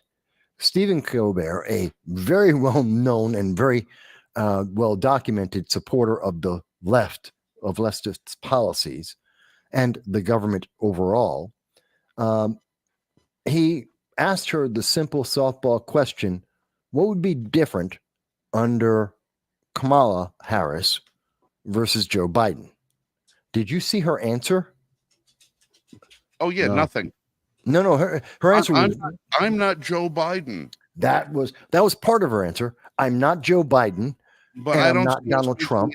But I don't see us making any changes. No, she didn't say that. What she said is, I'm not Joe Biden. I'm not Donald Trump, which, obvious, stupid. And then she goes on to say, but I believe in, that's why I'm creating an opportunity economy, which is just word salad, useless. That's an empty statement. It may sound good to people, but it's meaningless, literally. It has absolutely no substance. And then goes into her, literally, she only has 3 talking points: child tax credit, small business tax credit, a new home tax credit. That's it. Those are her three policies. That's the only thing she talks about everywhere she goes. Those three policies and Orange Man bad. And every question she answers, those are the only answers she says. It doesn't matter what the question is about. She always comes to one of those three, if not all three of them, and Orange Man bad. That is her answer. What does not being like Joe Biden, not being like Donald Trump, which is obvious, and wanting to put in 3 tax credits, how does that answer the question of what would you do different? It Well, doesn't. I know, like Frank was saying, I don't remember what it was on, but she said, I would do nothing different than what Joe Biden has done. I haven't don't know seen if it was the 60 Minutes interview, but did you I know think that may have been what it was. I didn't see that one yet. there's going to be a big scandal coming out of that 60 Minutes interview? Oh, I love that I loved when he corrected her and actually did his job and said, no, that's not good enough an answer. Well, when you consider that made it to air, okay? Mhm. How horrible was the stuff that didn't make it to air? Because 60 Minutes, and it turns out really horrible, because they asked her about Iran and Israel, You think? and they put up, I can't even remember the bullshit that she came up with, but it was like a 2.5 minute nonsensical answer that they edited and used a 4-second answer that didn't answer the question, but they used that because I guess it sounded less word salady. But 60 Minutes edited out her actual answer and just put the last sentence of her answer. Well, and then somebody leaked the both of them so people could see what the true answer was and what the aired answer was. Yeah, Bongino put it up on his page, and I'm like, oh, for crying out loud! They edit her answers to try and make her look good. They edit Trump's answers to make him look bad. Yes, they do, because they're playing politics instead of actually trying to do the journalistic, having any journalistic integrity. And so far, there has not been being objectively, regardless of your partisan preferences, objectively, every interview she has done so far, whether it's by news agencies or even the late nights like Colbert, have all been hyper partisan and useless. Not one person has been journalistic in their approach, including in the debate. It was useless. They have been absolutely biased, and that has been a pure detriment to the American people. Did you hear about the other meltdown she had? No. She's had a couple. She called DeSantis about the hurricane. They've had DeSantis some words. didn't call her back. She got upset about it. And he said, why would you be upset about it? You're not the president. I'm dealing with the president. I've talked to him several times. Yeah, that's her job. That's his job and his right. She's trying to make it a hurricane political. Well, you're not calling me. I'm running for president. You're not calling me. Well, she's trying to elevate herself. She's trying to find a way to elevate herself because that would give her credibility that she doesn't have and has not earned. Well, in this election. The rumor is also that Biden is trying to sink her. He is now, some of the stuff that he said in the last 2 weeks is now coming out, and they're saying, well, maybe because he couldn't come out at the convention, and try to bury her. He couldn't come out. She's probably been being threatened, by Pelosi and the rest of them about this and else. But he did come out and say, I've delegated all authority. Everything I can do, she can now do. So in her eyes, she's acting president. He can't delegate all of his power to her. Listen, you know it. I know it. The rest of the world knows it. She's not the president. She does not have the legal authority. However, he said, leaving the Oval Office, there were reporters in the Oval Office as he was leaving, He did a little meet and greet thing in there. They asked him questions about it, and he said, "I've delegated the authority to the vice president, and anything I can do on the matter, she can do of it." And then he walked out. I know, Vass. No, I understand. I understand what you're saying. I'm right. not. I I'm know not it's doubting. bullshit, but he did it to bury her. This is the theory: is that now everyone who's out there who heard that, who doesn't know any better, right? Who doesn't know any better, is now saying, well, if you're dealing with her, it's the same as dealing with him. She's got the control. She's now the face of the White House, not the old man. So, you know, anything that don't go right now, well, it's on her shoulders. That's in the vote. So the theory is Joe is so pissed off about getting pushed out that he's trying to bury her under her own ego by making her believe, making the public believe that she has the authority delegated to her that she actually doesn't legally have. Well, So he now also I'm out there he saying, well, I called this one and I called that one and nobody's returning my calls. Well, it's because you're not the president. Well, Yeah. he also came out and made the statement that just about every major thing that has gone on, whether it be foreign, domestic, she's been in the room Yeah. I So know. to So- throw her under the bus. so if that's the case, then why hasn't he been 25th yet? That would be the only way that she is actually president. Right. to That's the if vote he's only, in the 25th. election. that's the only way you have legal authority to do anything Right. that the president does. But Frank is right. Frank is right that in the minds of most people that consume media, if they broadcast anything like that, that he ties her directly to his authority, then it's on her, and she's definitely going to lose. Okay. And you can remember, he is now getting 95% of the coverage from the White House is about her. I know. But So here's the any thing. failure that happens on the part of federal government right now is tied directly to her. Right. So that's But an here- albatross on her neck. I understand, but here's the thing. I think you're misunderstanding the political philosophy and hope behind that. It's not to tie her down. I mean, whether Biden wants to or not, a lot of the reason why they've been doing this from the second that he was tossed to the side and they ran the bus over him, and because he is a part-time zombie president. But once they identified his undead status, he's been dropped, and she has been consistently tied because it's part of the strategy to legitimize and to emphasize her position. It's to give women voters empathy, to give minority voters empathy with her, to try and give her authority bias in their minds, and to make people vote for her because she is the authority figure. She's the one who's running the. Yes, Joe Biden is a part-time zombie. That's why we're not talking about him.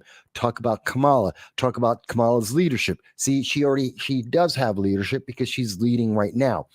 What is attached to that, and which is the big thing that we're seeing from the mainstream news media, and this is why I'm so upset with the news media, is that they are trying to be very selective on the things they attribute to her, but you can't say she is the power, but only sometimes. You can't do that.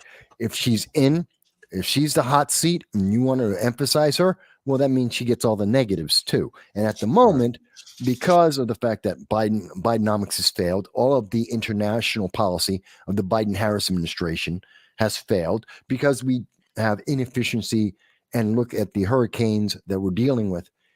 She's being buried by those negatives because they have failed. But they're trying, the intent was to boost her up, to make her, and it's working with the red meat, diehard, vote blue, no matter who voters.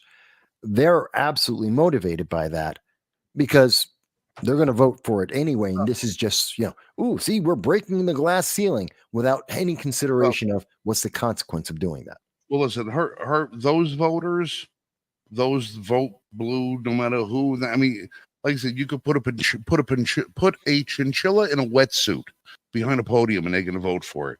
But you want to know something? You want to know? I've been giving this a lot of thought. She's a sacrificial lamb, and they know it. They know it. All right, they know it. They knew that he was on his way out. They knew they didn't have time to put together something that would even remotely look like a legitimate convention. So they came up with this bullshit about getting her into, oh, he's handing over the reins. And according to her in that 60 Minutes interview, she won the delegates. She won she Kinda, won sort the of. support of the delegates. Okay. Kind of, sort of.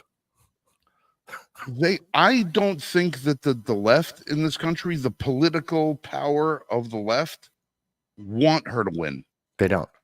They don't. I think they are lock, stock, and barrel behind the idea that Trump gets another term. They're going to do the best they can to try and either get or retain control of the House or Senate so they can spend the next 4 years trying to impeach him while spending their time raising money and hope that they find somebody for 2028. You know what's funny?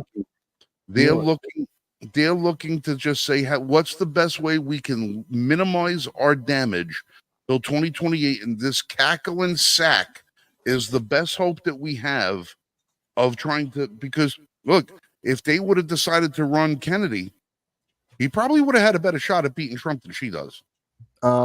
Maybe, but they couldn't run Kennedy for a few different reasons. But the funny thing Well, is, we know all the reasons. We don't have to rehash them. But had they had an actual open primary, if Biden would have said in January, "Listen, the years of catching up to me, I'm not physically as able to run around the world as I used to. The trips are getting harder. I still have my faculties, but physically speaking, I think it's just best that I not run for a second term." And then they have an open primary, and then they could have found a strong candidate, but that didn't happen. Biden held out until it was so ultimately obvious that he was stumbling and bumbling over his own feet, and they pushed him out. And they said, well, it's too late for us to come up with something that's going to beat the juggernaut Trump. Yeah, but it was never meant to. It was never meant to. And here's the thing. Because everything you were saying about why did they put Kamala in, I said that in July. I said it on this program in July. Actually, I already understand exactly why. They have never intended Kamala to win.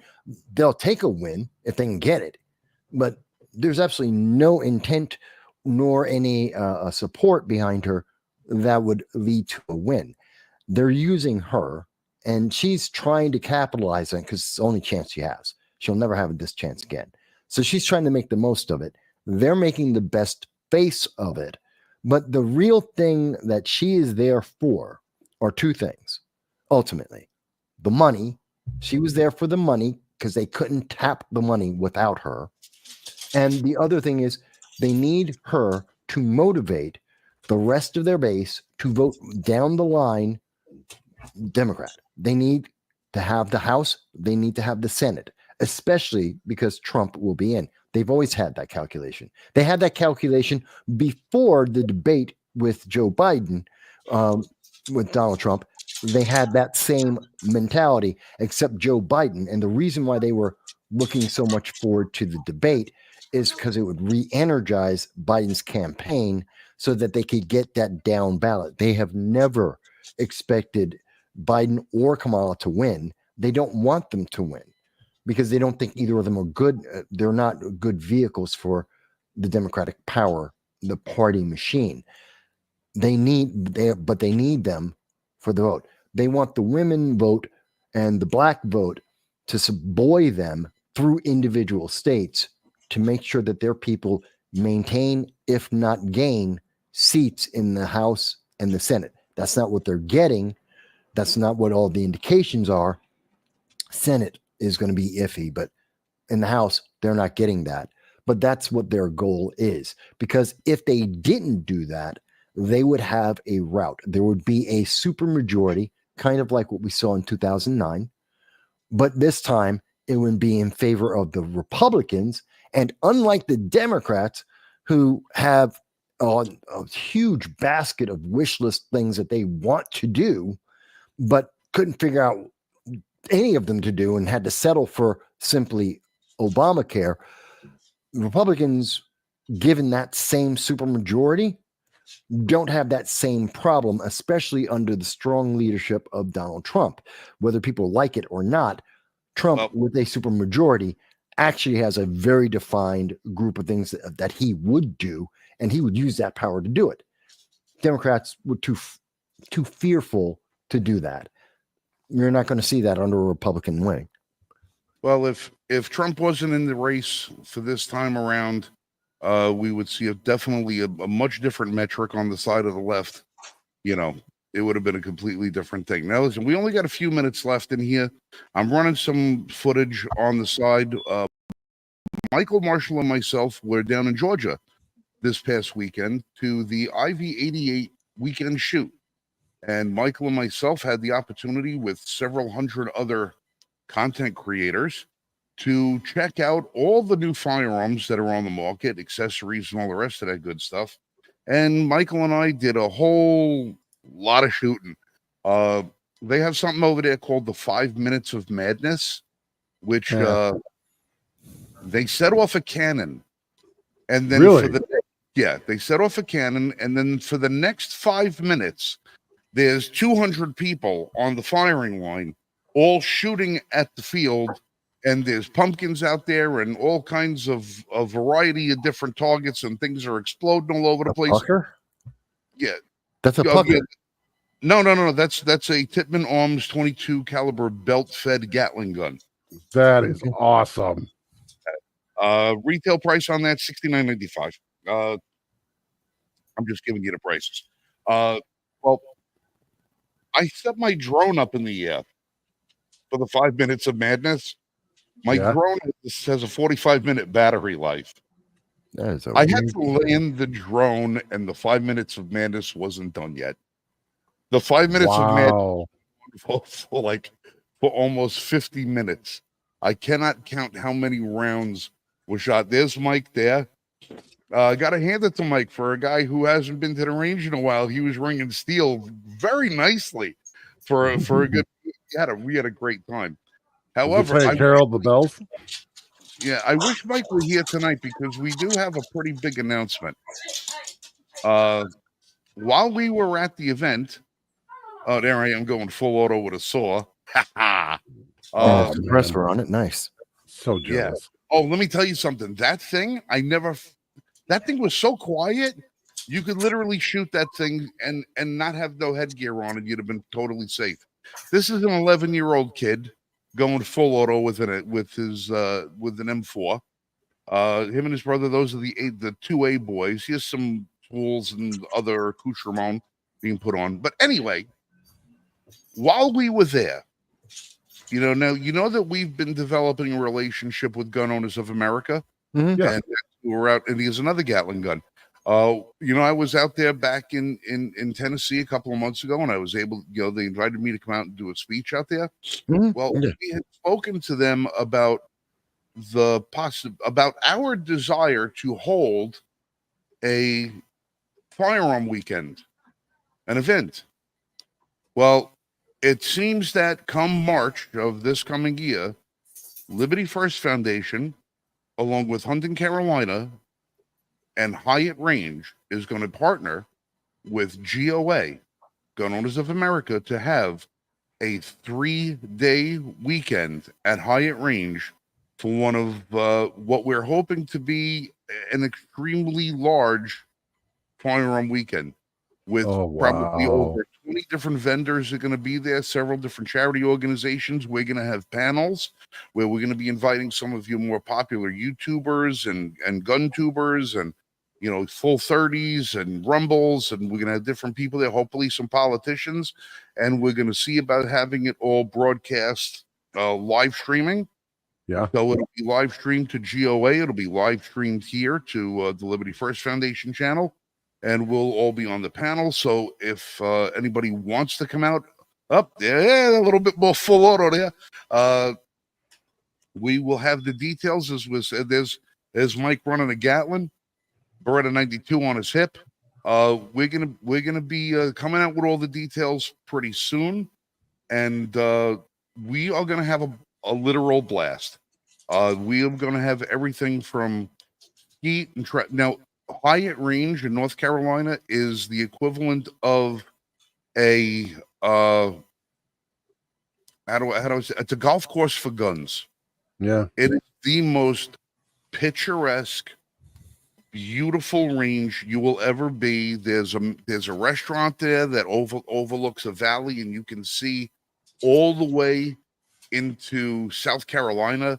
You know, we can see over 100 miles in every direction from there. We've got a 600-yard range, 5 different pistol bays, a 3-gun trap over there, parked several hundred cars. There's lodging on the location. But we're going to have all of the information coming in the next couple of months. But this for us is a huge event. We're partnering with America's preeminent Second Amendment organization, with us, a preeminent civil rights organization, and we are going to have a tremendous event. And we're going to be using it as a fundraising apparatus where we're going to be raffling off some of these things at the event. Yes. So, yeah. And some of them are going to be custom made. Very, very, very custom made. Yes. Wow. We're already working out those details too. But I just wanted to drop that bomb on everybody because it's going to take a couple months for us to get it all hooked up. So as soon as we do, all of the details will be coming live and relevant here. Thank you again to Gun Owners of America for being willing to help us out with getting this. And all they had to do, I spent with them at the range yesterday. All they had to do was get out of the car when they pulled into the range, and they were like, Frank, this place is everything you told us it was. And I was like, dude, I don't lie to you. I'm telling you, I know where stuff is. That's awesome. Yeah. That reporter that screamed when he fired an AR, or the general that says, this is semi-automatic. This is full semi-automatic. What the hell is wrong with people? But yeah, we had a guy up at the range there. He's got a YouTube channel called Machine Gun Dad.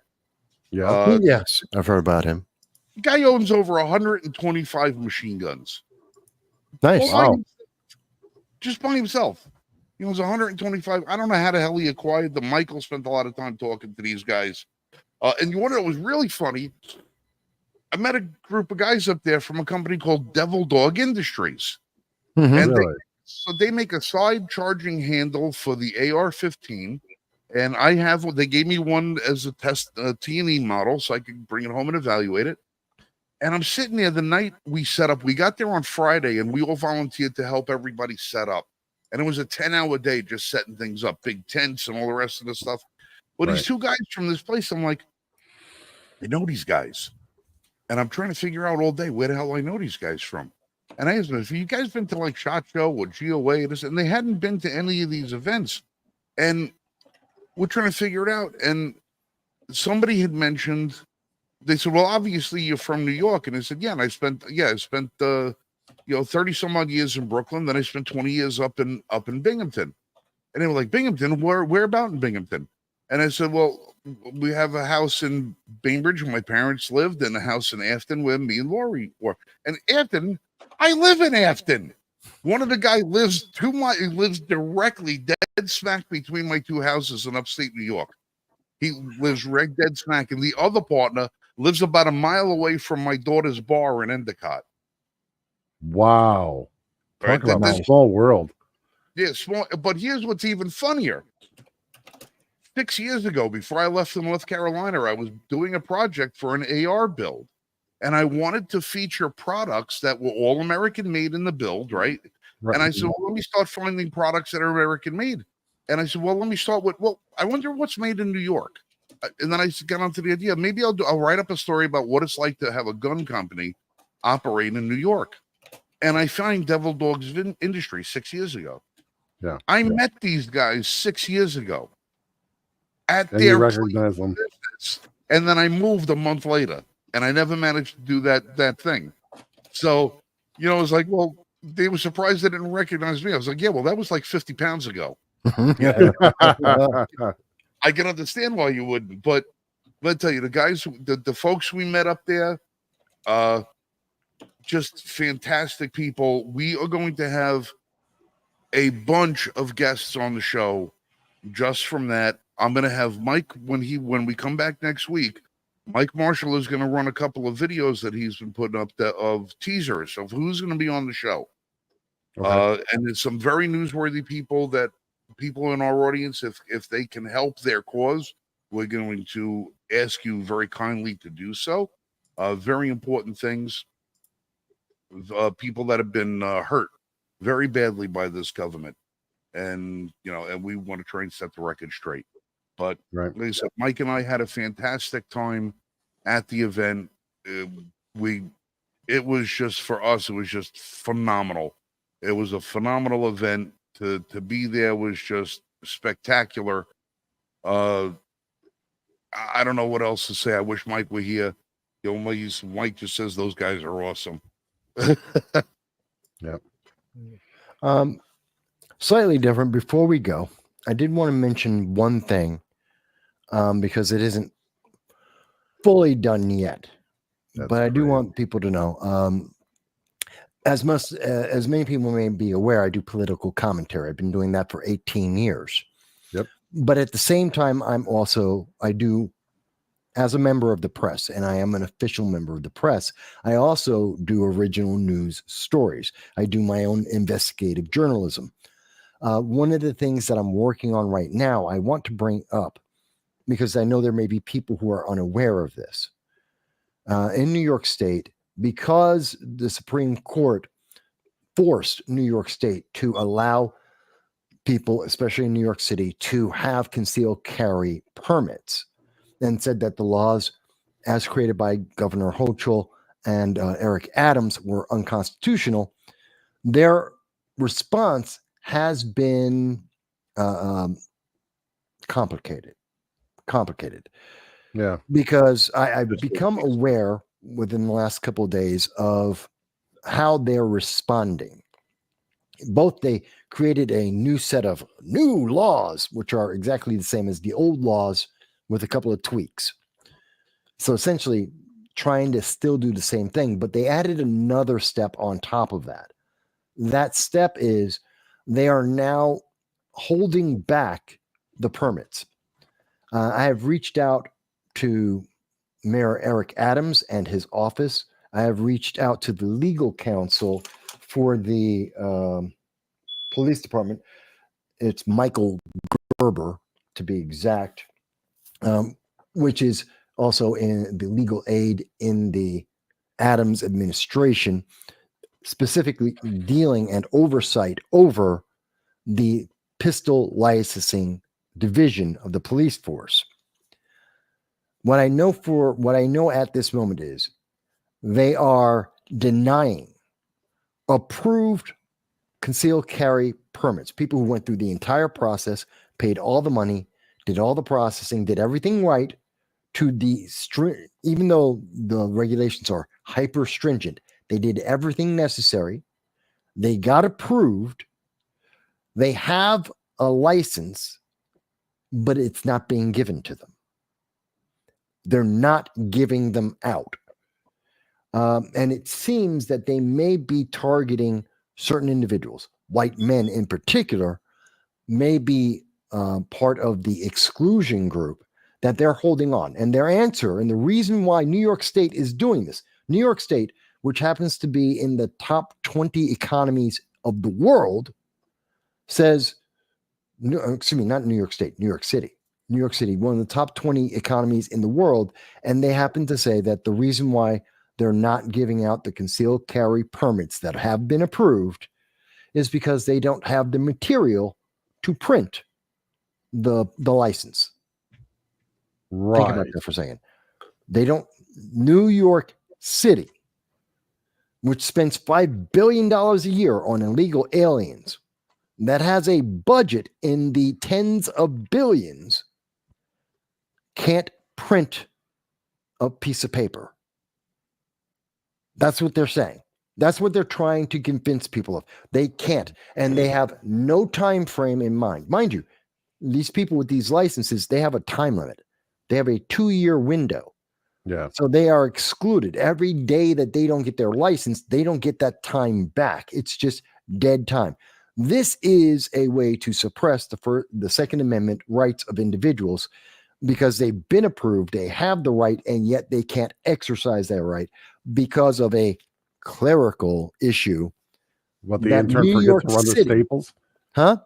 The intern forget to run the staples? Essentially, yes. Well, And somehow no intern in all of New York City can figure out how to run from City Hall, or actually Police Plaza 1, to the local Staples, which happens to be in the same building. well, you guys have New York State licenses or non-driver ID cards, something to that effect. All right, that's the plastic license Right. that has your photograph on it. Yeah. And it's translucent. You can see through your photograph, so it's almost looks like an X-ray. It's almost That's like a hologram. right. That's Yeah. what the licenses are. That's what the new pistol permits are printed on. So the Department of Motor Vehicles for New York City, which is New York City, they have the materials. It's the Yes. same friggin' card. It's the identical card. It's going through the identical printers, but this is what they've been telling them. Now, Vax and I spoke about this. One of the people that's affected by this is my nephew. He's the one, that sort of directed me into some information. I spoke to Dick Heller earlier today of the Heller Foundation, and this is what's known as a writ of mandamus or mandamus. This is them utilizing a loophole in the law to penalize the people that have already won the case. Now, you said there's a 2-year window on this. Now, if you get your permit in January, it's been approved in January, but you don't get it till December of the following year. Well, that's 2 years of your time. So these people can't pick up their firearm. They can't go train. They can't do anything without that permit. They can't do anything without that permit. And the permit had been approved, but they're saying, we don't have the ability to print it. So, well. Yeah. It's an end around to try and convince people they don't have any rights. It's a way to try and use the government, the inefficiency of the government, as an excuse to destroy people's rights. It is a story I am working on. I can tell you that I have already reached, as I said, I reached out to Mayor Eric Adams directly. I've reached out to his news media division. I've reached out to the legal divisions in the police department, who are supposed to be the contacts for the public. I have reached them by phone. I've sent out emails. I have reached out to other members of the press that I am familiar with to ask them on my behalf to either take over the story or to work with me on it. And they are reaching out to their press contacts, because New York City has one of the worst systems in terms of media, press, news media, and responding. It is a convoluted Byzantine labyrinth of who do you have to contact, and literally you have to know the exact person and their phone number to be able to reach out to them to hopefully get an answer back, and no one wants to give you any of that information. It is ridiculous. It should really be no surprise that you're having this much trouble getting answers from the New York City when Mayor Adams' press secretary, who has now been appointed deputy commissioner of the Department of Corrections, was throwing away people's phones when they were trying to talk to her. Assaulted somebody yesterday at an event, and people are saying, "Well, why wasn't the 3 cops around her arresting her?" Nobody bothered to take notice that the 3 cops all had corrections department on their lapels. They're not going to arrest their boss. No. Yeah, they're not going to arrest their boss. No, but and this is supposed to be this is supposed to be their press secretary.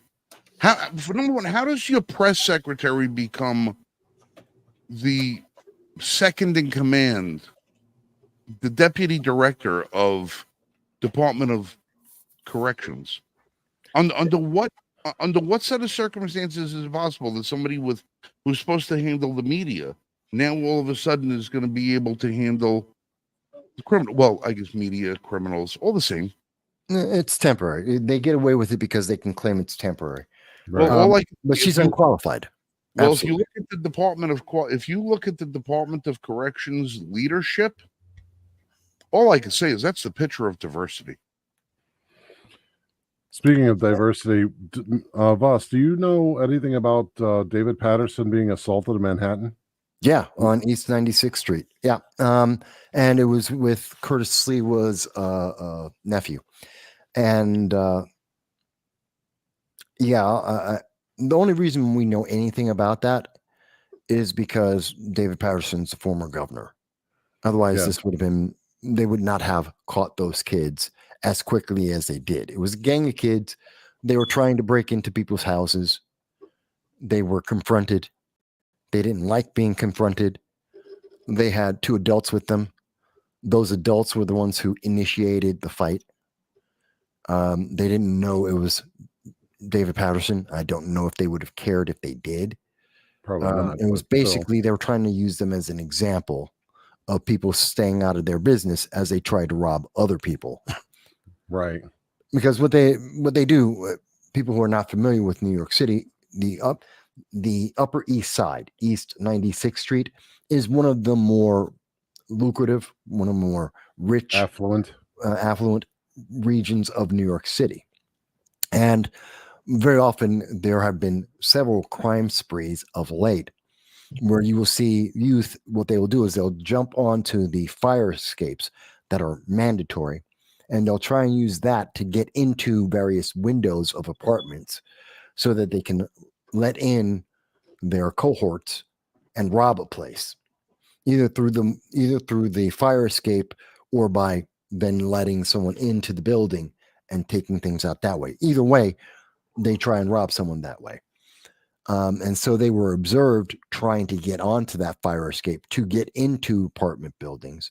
And that's when they were told, stop that, get away, stop doing this. These are all teenagers that are doing it.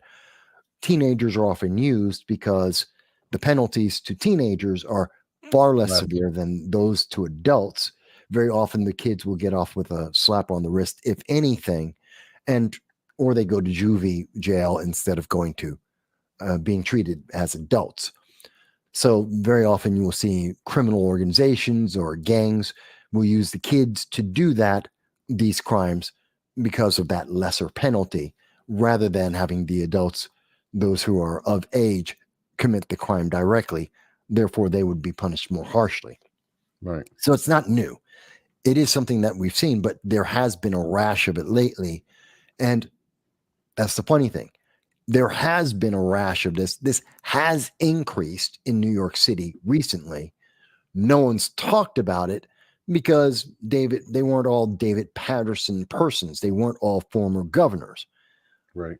The only reason we heard about this, and the only reason why any of this is coming to light, which flies in the face of the claim by Eric Adams and Kathy Hochul that you're safe in New York City, you're safe in New York.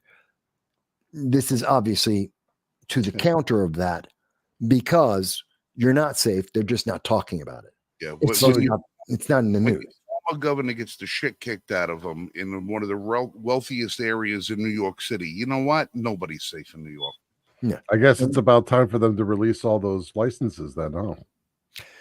Patterson, I'm sure, if he wasn't blind, he would probably have had one. But yeah, and the kid who was with him was only 20. So it's, because we have age restrictions, right? He could serve his country, but he can't defend himself.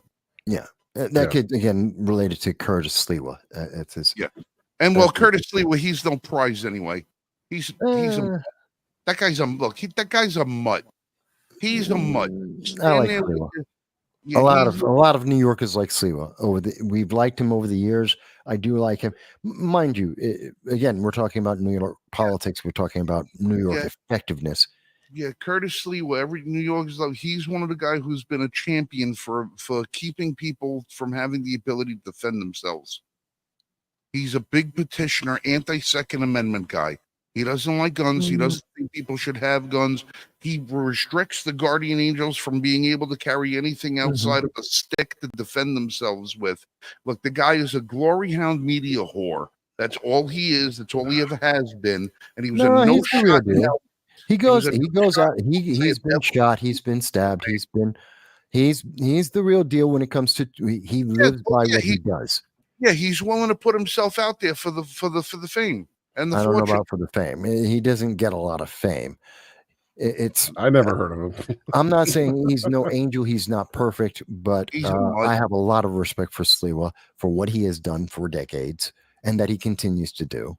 And I have no respect for him for trying to champion against people having the right to defend themselves. There's no perfection in the world. And There's no perfection. We're here. Right. Screw that. I We got to are- remind people every day how lucky they ought to have me. see, My I mommy would says believe I'm that so special. much more, Frank, if you had my wonderful suntan. We were talking, Lori and I were talking today. My cousin who's in North Carolina, who I only found out, I only had this cousin, only found out a couple of years ago that this cousin even existed. She got into an argument with my mom when my mom was still alive about my family's olive complexion. And my mother, well, you met my mom. My mom is as dark as you are. So, Yeah. and my mother was like, I don't have an olive complexion. My mother didn't understand, how she couldn't understand how dark that she actually was. My mom could go out into the sun for a half a day and come back looking like a chocolate rabbit. She was really, really dark, my mom. And Lori says today, she goes, but your father was the epitome your father was the whitest white guy who ever whited. And I was like, you never saw my father in the summertime, did you? And I said, what? I said, the white hair, the white beard.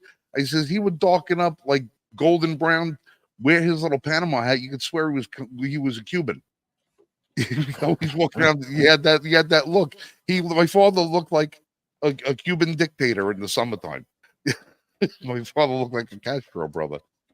And me, Lori tells me how dark I am all the time, and I'm like, I don't see it. Yes. The only way we know you're Italian is just by the shape of your face. Well, that and the hands. My hands. And the hands. Right. Well, you know the difference, like Jews and Italians. We're same company, different divisions. Right.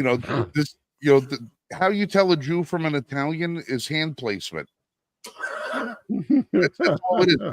It's hand placement. Italians, we talk with our hands low. They never go above the shoulders. Say, I want you to go around the corner. I want you to go see Petey, pick up the package, bring it back over here, do this, that, and everything else. A Jew is like, what are you talking about? I don't understand. All their hand movement is above the shoulders. It's because they're always reaching towards heaven. Whatever. Things I learn sometimes. But like I said, same company, different divisions. Yeah. All right, All listen, right, guys. 9:22. Let's wrap it up, kids. All right. But that was first just of all, one thing. Everybody who's out tonight, if you can, they say it doesn't work, but I know for a fact it does. Keep the people in the affected areas for North Carolina and everyone from last week in your mind and in your prayers, and pray for the people that are in the path of this current storm, because this one looks like it's the worst one we've ever seen in our lifetimes. I'm seeing reports that it made landfall as a Category 3, and the water is now gone from Tampa Bay. Ooh. All right, so please keep these folks in your minds and stuff like that, because it's going to get bad. As a pray for your neighbor if you can. Help where you can. Don't get in the way if you can, and if you got a few bucks you can donate to worthy causes. Samaritan's Purse seems to be the organization that's doing the best work in the Carolinas and surrounding area. They're doing the work that nobody else is able to or wants to. And if you're in the area, please batten down the hatches. Please stay safe. Check in with us. Let us know how you're doing. Let us know if you have anything to report on news or anything. It's content at l1f.us. Send us an email. Send us photographs. Send us video links. Whatever you got. We'll try and get it out to the masses. If you need to find anybody or report to where you're safe, content at l1f.us. Let us know, and we'll post up your location or any information that we can to make sure that your loved ones know how to get in touch with you. Or if you're looking for somebody, if we can help, we can. Limited resources. We're all up here. Go ahead, Vass. One thing, if you're going to send a message about, like, you want to repost somebody that you're trying to look to, you're trying to reach us on that, please put in something like, not just the message of who it is, but real. Put in the words real, or put in a roundtable. This way we know it's not a spam, because we have to. I had a couple of people. I'm busy trying to verify that it's a real thing instead of trying to find the person. And I'd rather take my energy to try and help get your messages out rather than trying to verify, is this a real message or did someone get hacked? So put in something like roundtable. Yeah, put so roundtable. We know it's real. Roundtable in the memo line of any email that you send to content@l1f.us, so that we know that it's a valid email, and we'll do the best we can to get back to you. And if we can help in some way, we'll point you in the direction of where you could where you could find assistance. We'll do the best that we can to oblige you. A couple tips. If you are concerned about conserving battery, and you can get this tip to somebody that'll help them. If you have family that's in the affected area and they're able to still make communications in and out, have them use their voicemail. So what you do is you leave a message on your voicemail, and you say that you give them a status update, and then you say the next time you're going to leave another message, and you change the voicemail message like every 4 hours or 6 hours. So you make a message, you say next update 10 p.m. and then you shut off your phone, conserve your battery, and then at 10 p.m. you leave another message, so that if people are trying to call you and they can't get through, at least your message will tell them that your status has not changed, or it has changed, but you're leaving a message. Yeah, that way it doesn't. I'm on First Avenue and Second Street. I'm okay. Next message will come at 8 p.m. Right. It's a great tip. So that's tip number one. Tip number two: in the aftermath, if you need potable water and you can get it, find clean gravel, sand, and hardwood charcoal that is not treated, and 5-gallon buckets. So what you do is you punch holes, small holes in one of the 5-gallon buckets. Put in gravel, then sand, then charcoal, then gravel. You take that bucket and you put it on top of on top of the other bucket, and you pour water through it. It will take Filtration. It will filter the water and take out most of the detritus, and then boil the water that you get in the bottom bucket, and it will be potable. It shouldn't make you sick. Speaking of Not boiling, a doctor. here's something a lot of people don't realize. You do not need a metal pot or pan in order to boil water. And a lot of people neglect this information, and they wind up starving to death. Ceramic. You can take a plastic bottle just like this, fill it 3/4 of the way with water, and suspend it over a fire. Yes, you can suspend a plastic bottle over fire. The bottle will never burn because there's water on the inside of it that's rendering the plastic solid. You can boil water in plastic. Take a string, wrap it around the top, suspend it over the fire. Once it's boiling, you let it boil for no less than 2 minutes. After it's done, take it off the fire, place it off to the side, and let it cool down until it's a temperature you can drink it at. You can put a rag over the top of it and drink it through a rag if you need ultrafiltration. Dirt in the water will not hurt you. Okay? The water can be brown. It will not hurt you. It's the microbes inside of it. That's what's going to hurt you. Microbes and bacteria. That's what you need to kill. You can drink muddy water and survive, but you have to boil it first. Filtering it is just a matter of clarity and taste. Don't hurt yourself on account of thinking that you can't do something. Right. So those are two important tips, and that's if you can collect rainwater. Obviously, anything that has gone through, like if you live near a sewage treatment plant, don't use that water. That water's probably not going to be any good for you. But if you can get up somewhere where there's like a freshwater spring or something like that that's been muddied by a mudslide or something of that nature, you can filter that water. That water's safe. Okay, so those are just a couple tips to try and help people in the immediate aftermath. And if you can get that to them, that's good. And the one thing, help each other. Yeah. Yes. That's the one thing. The stranger standing next to you is in the same predicament that you are. You can be more of a benefit to yourself by being a benefit to someone else. and working as a team to get through any struggle. Work Right. together, and remember, you're all in the same situation. And also Right. see to your security. See to your security and make sure that you guys are at a safe location, not only from natural disasters, but from predation as well. Yes, and if you have a means of defending yourself, keep it with you. Always. Talk to your Always. neighbors, folks. Talk to Yep. your neighbors. You know who they are. This is the time. Talk to them before it starts. Tell them you're going to meet up after it ends. And if they didn't show up where you're supposed to meet up, go look at them Yeah, go look for them.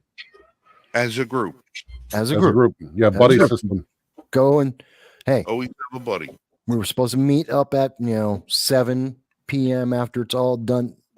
Why we got Willie didn't show up? Let's go to Willie's house. Everybody, let's go together. We'll get to Willie, make sure him and his family's okay. That's how you do it. It's the little things. It's the little things. I'm telling you, If, this is what helps. and please, I'm not going to stress this enough. If by any chance you have to try and find shelter and you're in an area where you have to try and gain access to something, make sure that people know you're there and make sure that they know that you're not a threat, because there's going to be a lot of people that are going to be frightened, they're going to be scared, and they're going to be armed. You do not want to be mistaken for a looter. Yep. So please always remember that there are people that are frightened and scared and have the potential to be harmful to you and themselves. So if you're in need of help and you got to find shelter, make every attempt to make contact with anybody who's inside so they understand that you're not there to hurt them, that you're there because you need help.